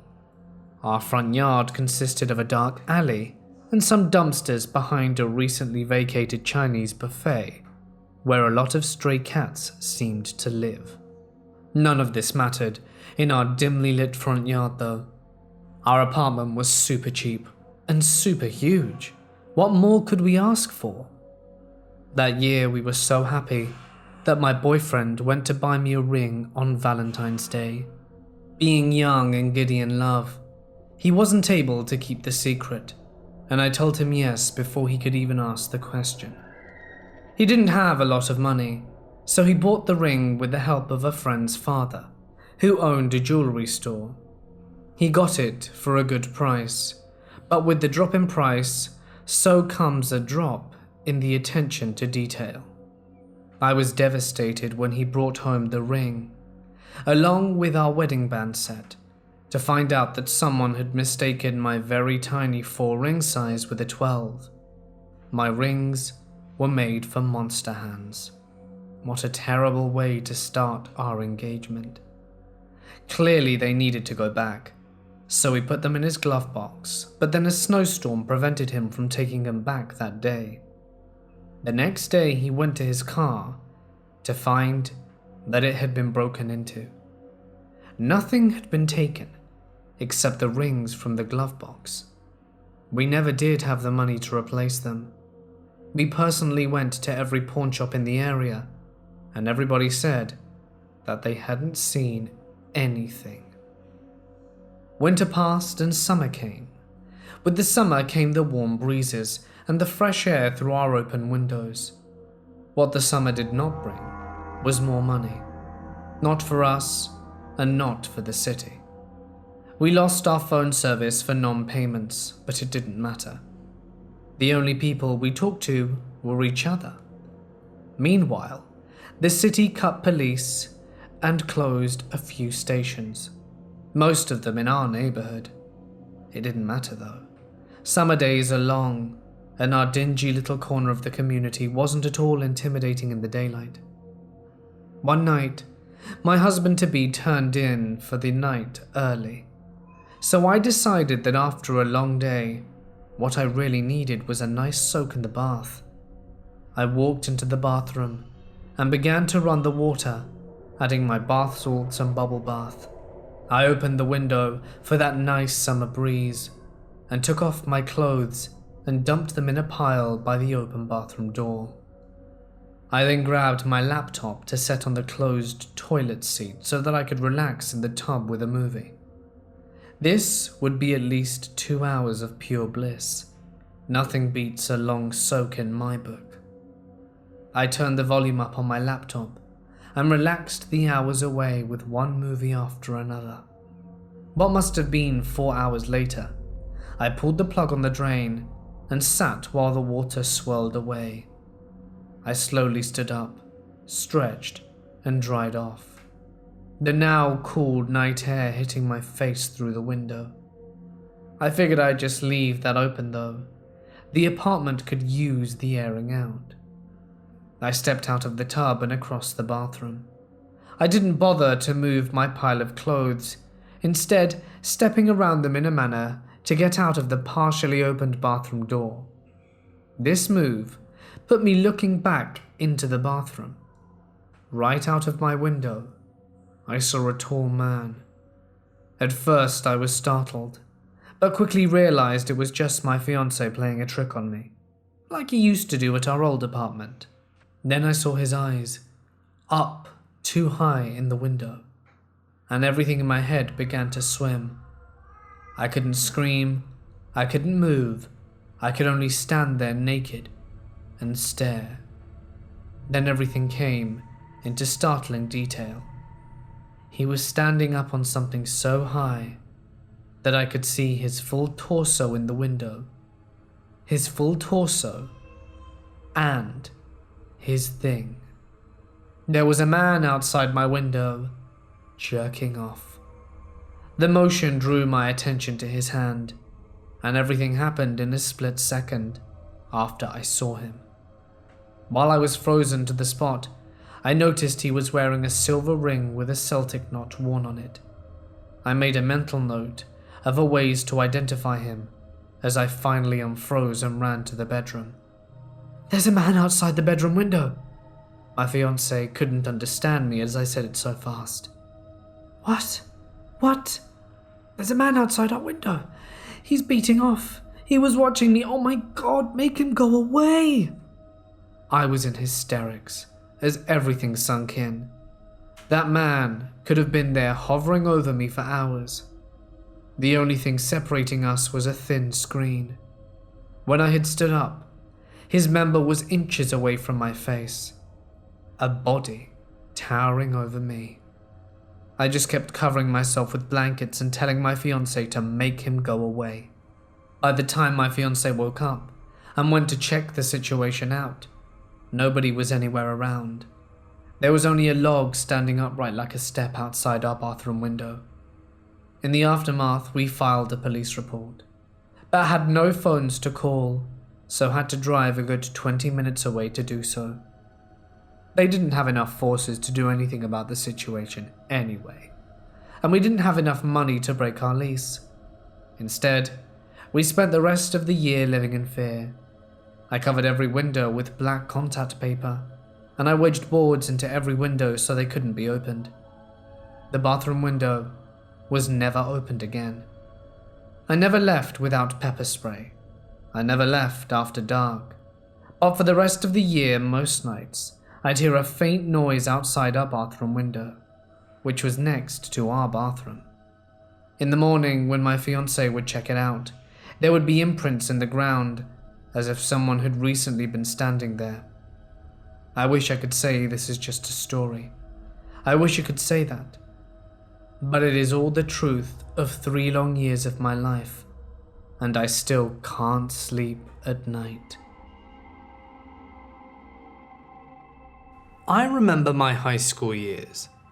I was very exposed and into dating a lot of guys. I'm now 20, and even though it's been a little over 5 years, call me whatever you want, I don't care, I'm in a happy relationship. In my last year of high school, there was this app going around about asking you questions to another person in their inbox anonymously. And throughout those days of the app, I would keep getting anonymous messages saying, "Oh, you're beautiful. I wish I were with you. I wish you were mine." This was summer break of 2017. Like I said, I was exposed to a lot of guys while the app was a hit. I was dating a guy named Ernie. He was very oblivious about the app, and I started flirting with the guy that had been messaging me anonymously, Chad. Chad suddenly slid into my DMs. I started talking from there, and he confessed that it was him who had messaged me all those things. He was cool.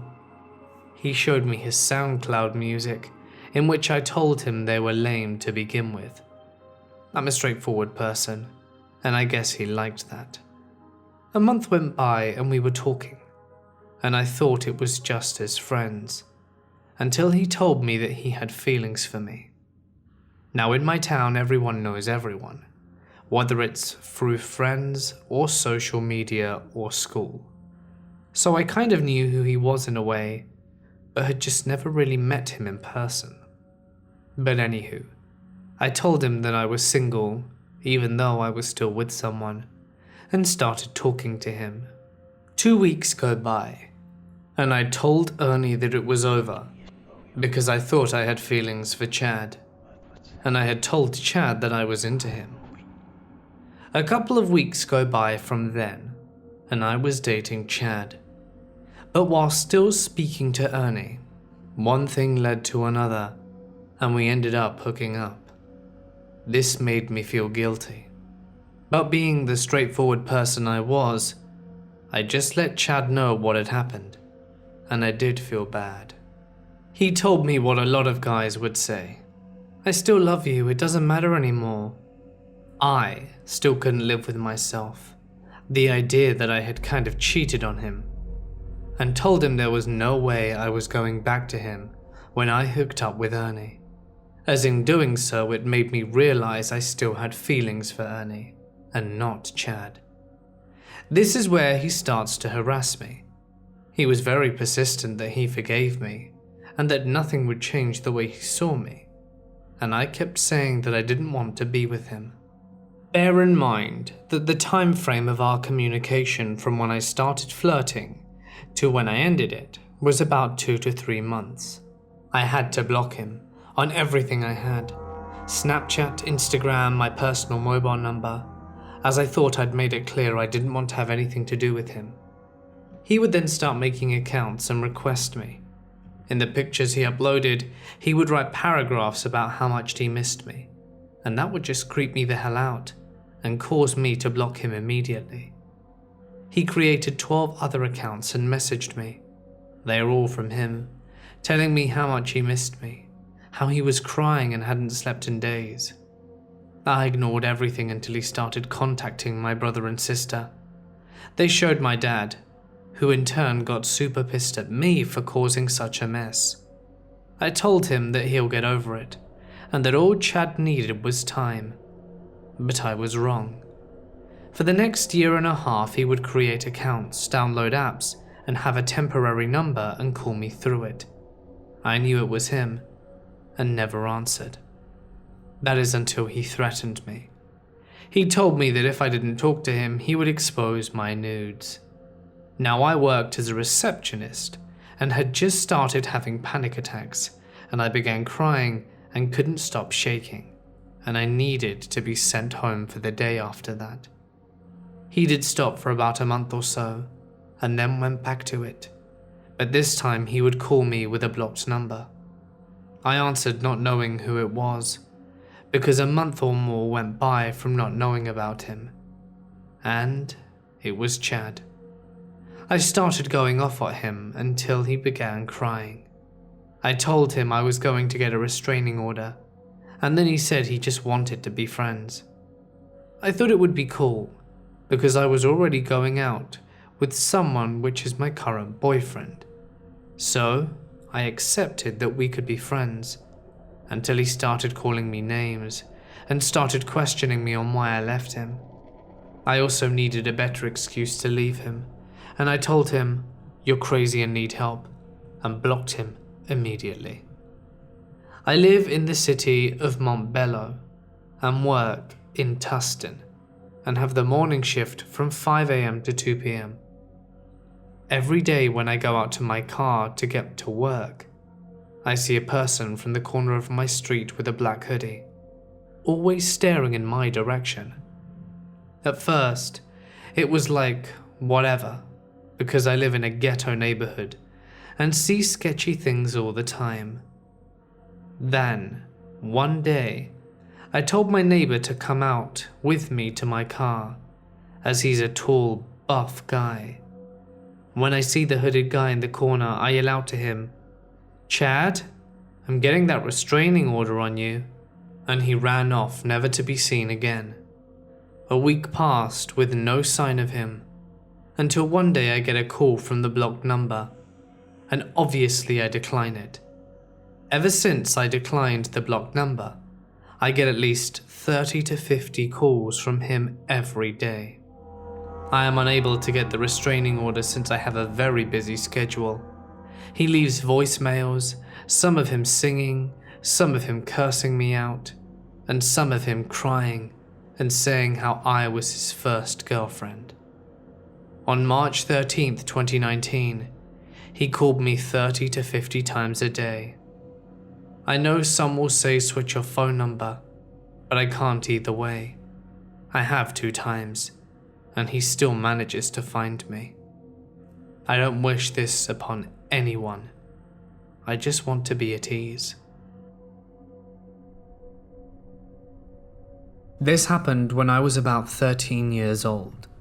I'm now 24, and still use this experience as a reminder to be aware of my surroundings, and it has really helped me out, especially when I was 21, but I will talk about that later. My mother had decided to drag me along to Walmart because she wanted me to help her cut the shopping time in half. Normally, she would send me to different aisles so I could find stuff and bring it back to the cart in order to save time. I had a phone at the time and was texting some friends, so I wasn't really paying attention while following my mother around. I did happen to notice that she had suddenly stopped putting stuff in the cart and kept going quickly to random aisles. The aisles she was picking had nothing to do with why we were there in the first place. "Mum, what are you doing?" "Shh." She keeps scurrying along to different aisles. She will stop for a minute, look around wildly, and then go into another random aisle. I kept asking her what was going on, and she kept hushing me, and then finally told me that we were being followed. I looked around and didn't see anyone. "Mum, what are you talking about? You're paranoid." She hustles to the next aisle a moment after.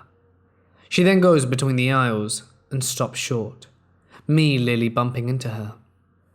I got annoyed at this point and was about to complain again, and then she tells me in a lone and serious tone, "This guy's been following us since we got in from the parking lot."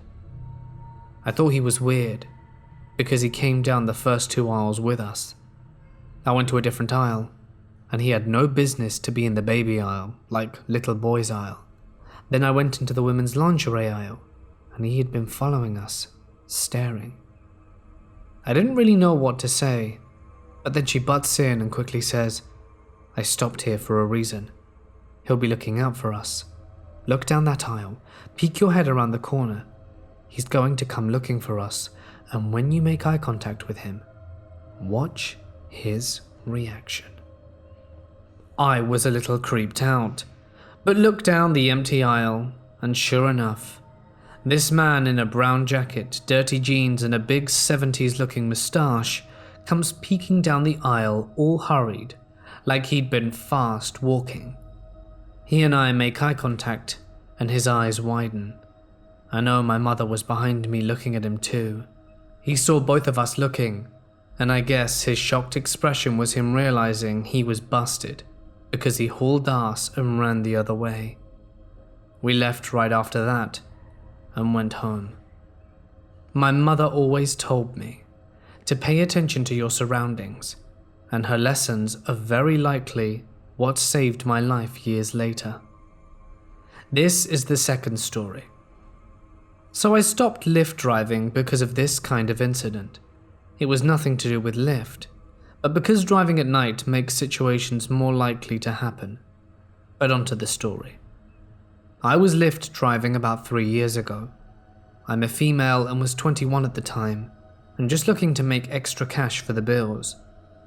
I heard from a co-worker it was a good idea, because she makes a ton of money doing it. I lived in Portsmouth, Virginia at the time, and wasn't even from Virginia. I had just moved there a couple of years ago, and didn't really know much about the real world yet, and how creepy people can be. I lived close to a gas station, and was going to fuel up a bit before driving people around for a few hours.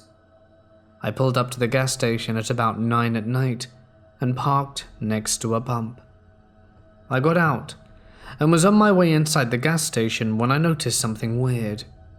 There were a few people parked there already, but there was one car in particular that caught my eye. There were 2 people in this car, but one was in the driver's seat and the other was in the back seat.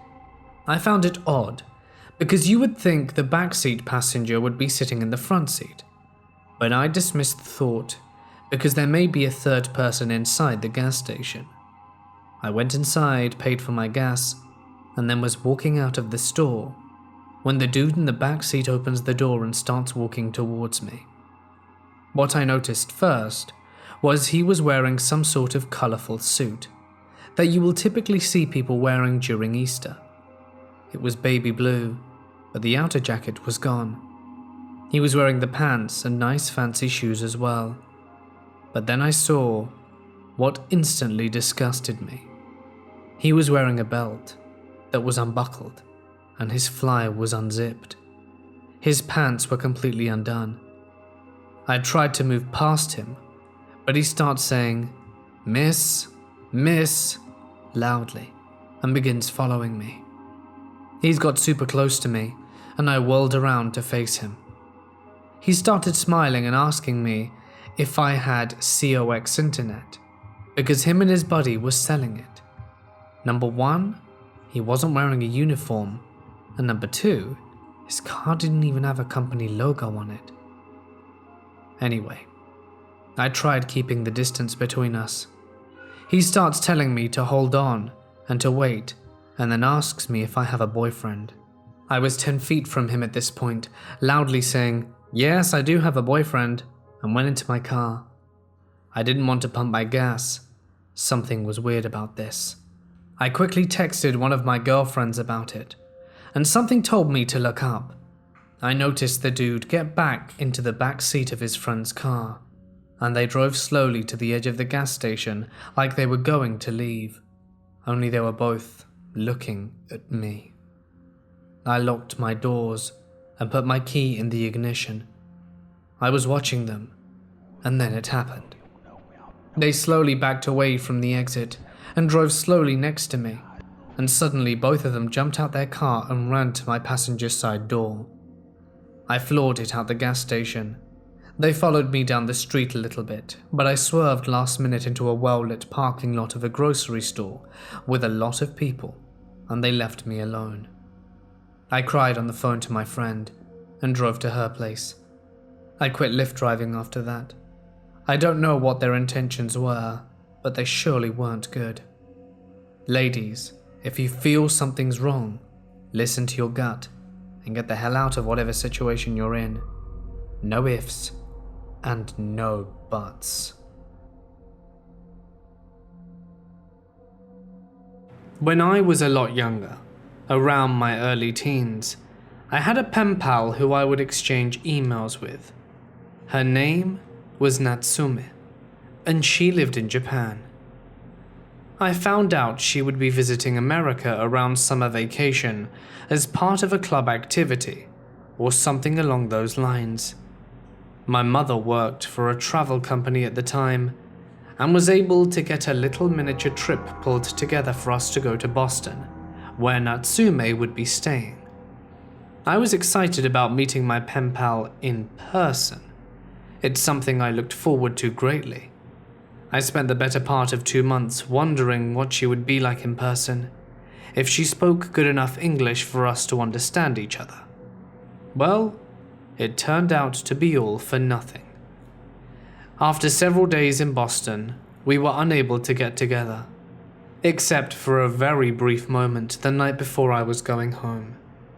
She'd been on tours and all of that sort of stuff with her club, so we didn't get a chance to meet up, due to all these structured activities. My mother, as you can imagine, was not pleased. That trip was not terribly expensive, but it wasn't like we were traveling for free. We went to where Natsume was staying and had the TripAdvisor bring her down. And my mum went off on her. I can definitely understand her reasoning. Meeting her was the entire point of this trip. So, long story short, that was the end of my pen pal correspondence with Miss Natsumi.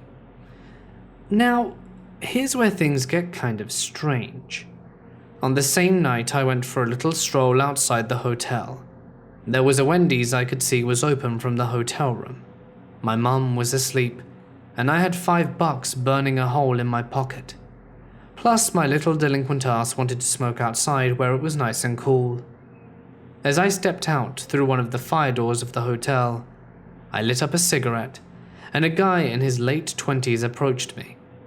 He asked what I was doing. I said I was going to the Wendy's, and his response was, "I'm pretty sure your mother told you not to walk over there without her." Which she had. I didn't really piece together the weirdness of that until later, so I just lied and said she gave me the okay. I started walking as he walked alongside me, puffing on a cigarette of his own. He asked me if I ever got to see my pen pal, and I told him that I hadn't. "Sorry, kid," he told me, "but if she came here with people from her school, there was no way they'd let you run around Boston with you and your mum. She should have known better." I quickly realized that this man I'd never met before and knew things about me that there was no way he could have known. For starters, this was back when there was no Wi-Fi everywhere. You literally had to plug your internet in the wall of the hotel.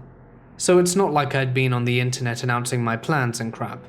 We didn't even own a laptop.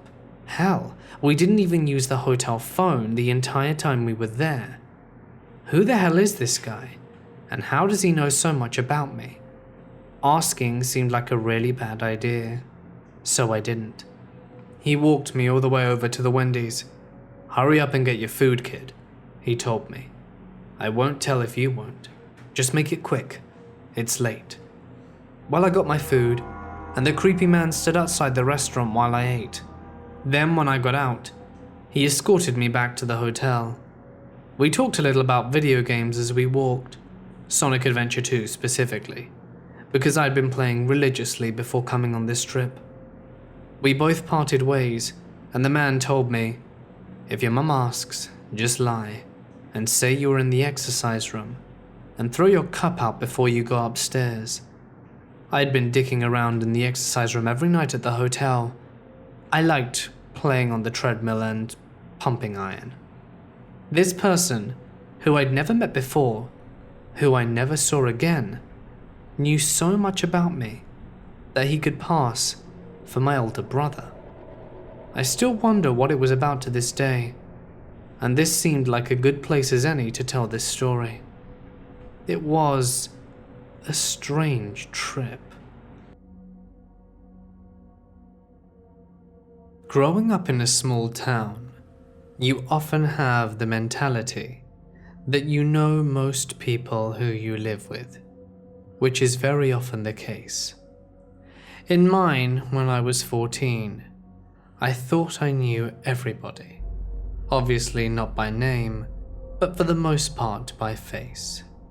You may have seen them walking around in the supermarket, maybe even at the local fair or something like that.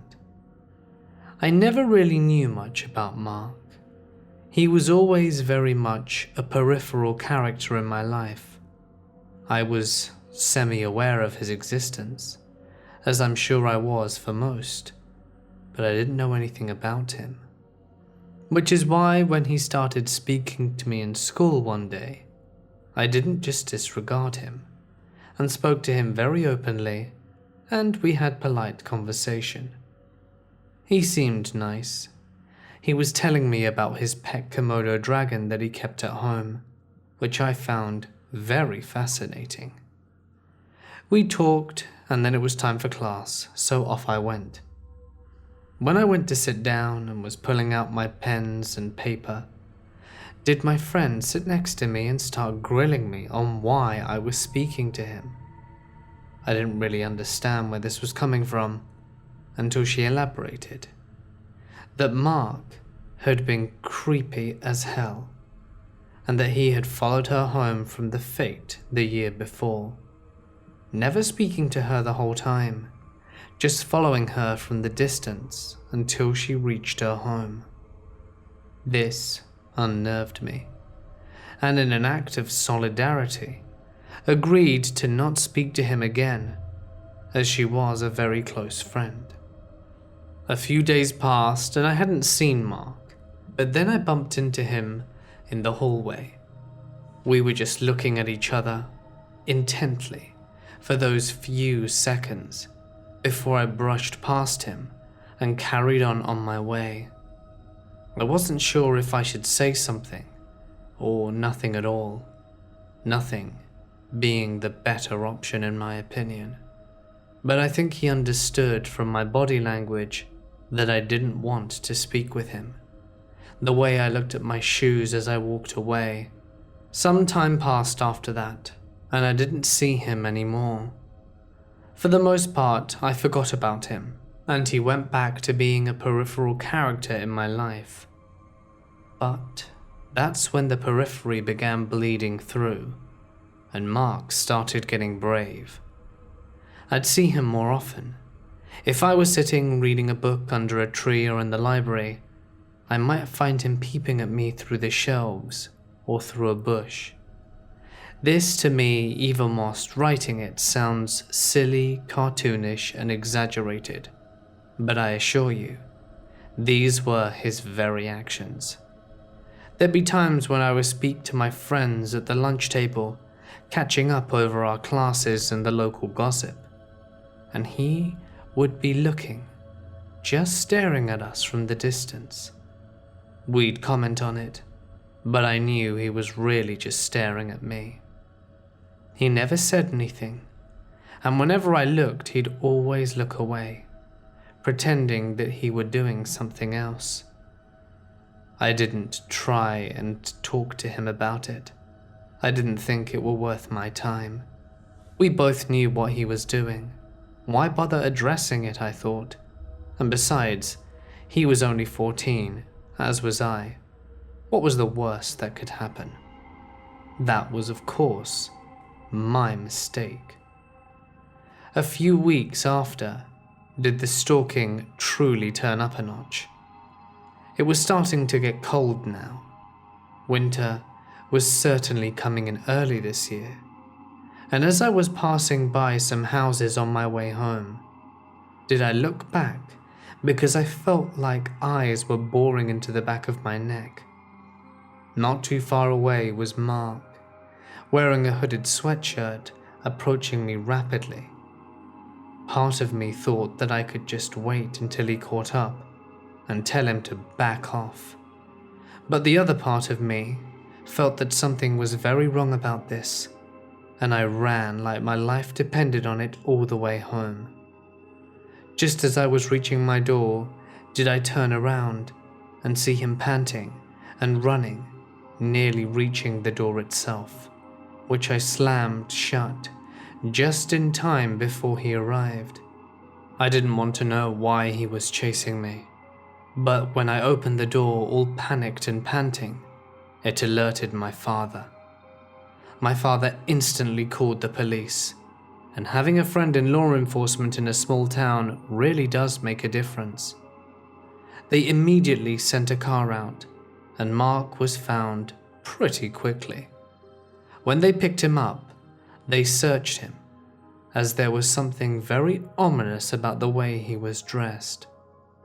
There was a knife concealed in his pants. It was huge. My parents were absolutely horrified. After that day, I and the rest of the town didn't see Mark again. I didn't want to ask my dad what happened, but I just knew that I wouldn't be seeing him and that he wouldn't be bothering me anymore. It's been some time since this occurred. Maybe I should ask for details. Nonetheless, Mark, let's never meet again.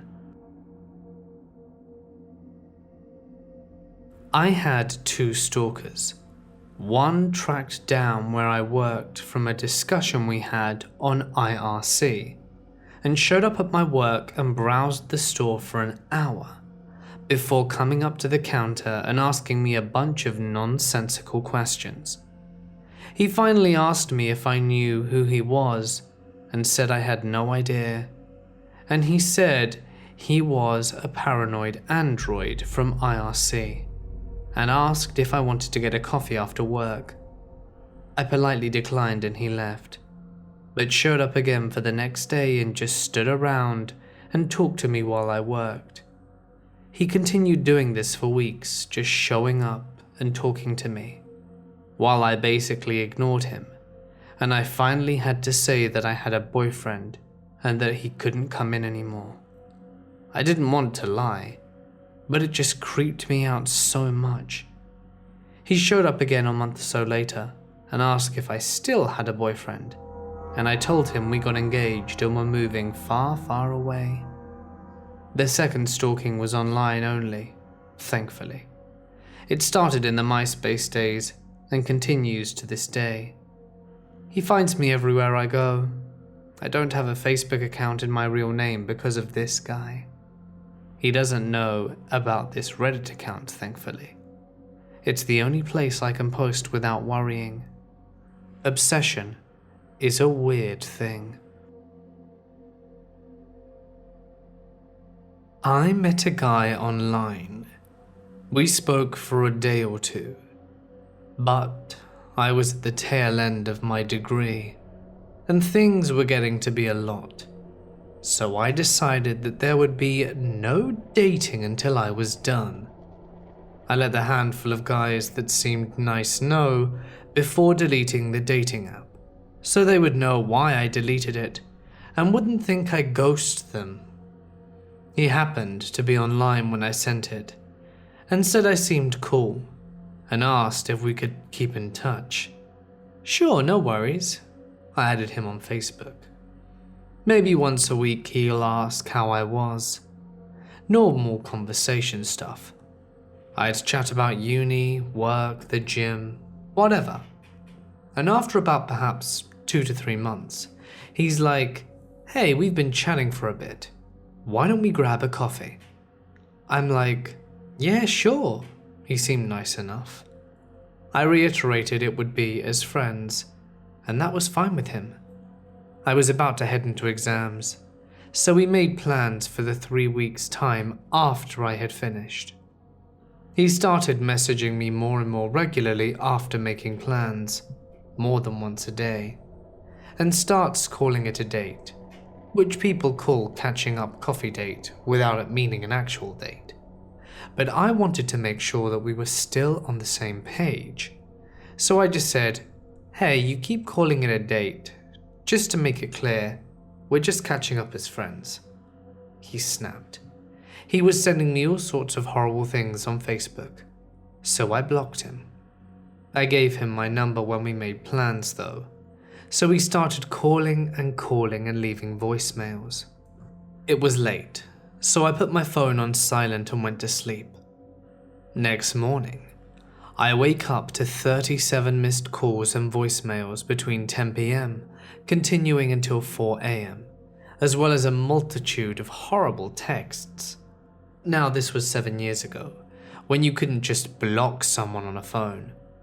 At first I thought that if I ignored him he would get bored, but after about a week, he wasn't slowing down, with dozens of calls a day. I called my phone company to have him blocked, and they said that you can only block 3 people. Are you sure? I had to jump through all the hoops, and then they turned around and said they couldn't do it, and that I would have to call the police.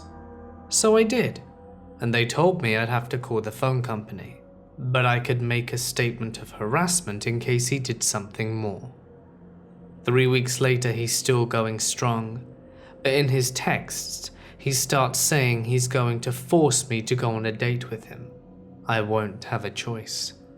Then he begins saying that if I won't come to him, he will come to me, and is telling me my schedule, with where I will be at any given time. which he puts together based on our weekly conversation about normal stuff, threatening to come to me wherever I will be. This meant I had to stop doing my regular activities and pretty much became a hermit. He ended up making a threat to my life. I can't remember what he said word for word, but it was essentially, "Girls like you get what they deserve," or something like that. But clearly, more threateningly, as he said that he would be the one to make it happen. I contacted the police again, and that was enough for an RVO, and I never heard from him again. Oh, and I was 20, but his pictures looked younger, so I didn't realize online. But it turned out this guy was 34, so it wasn't just a dumbass young kid, it was a grown-ass man. I've had many other psychos since this guy, but I'm very grateful phones have since allowed you to block anyone at any time.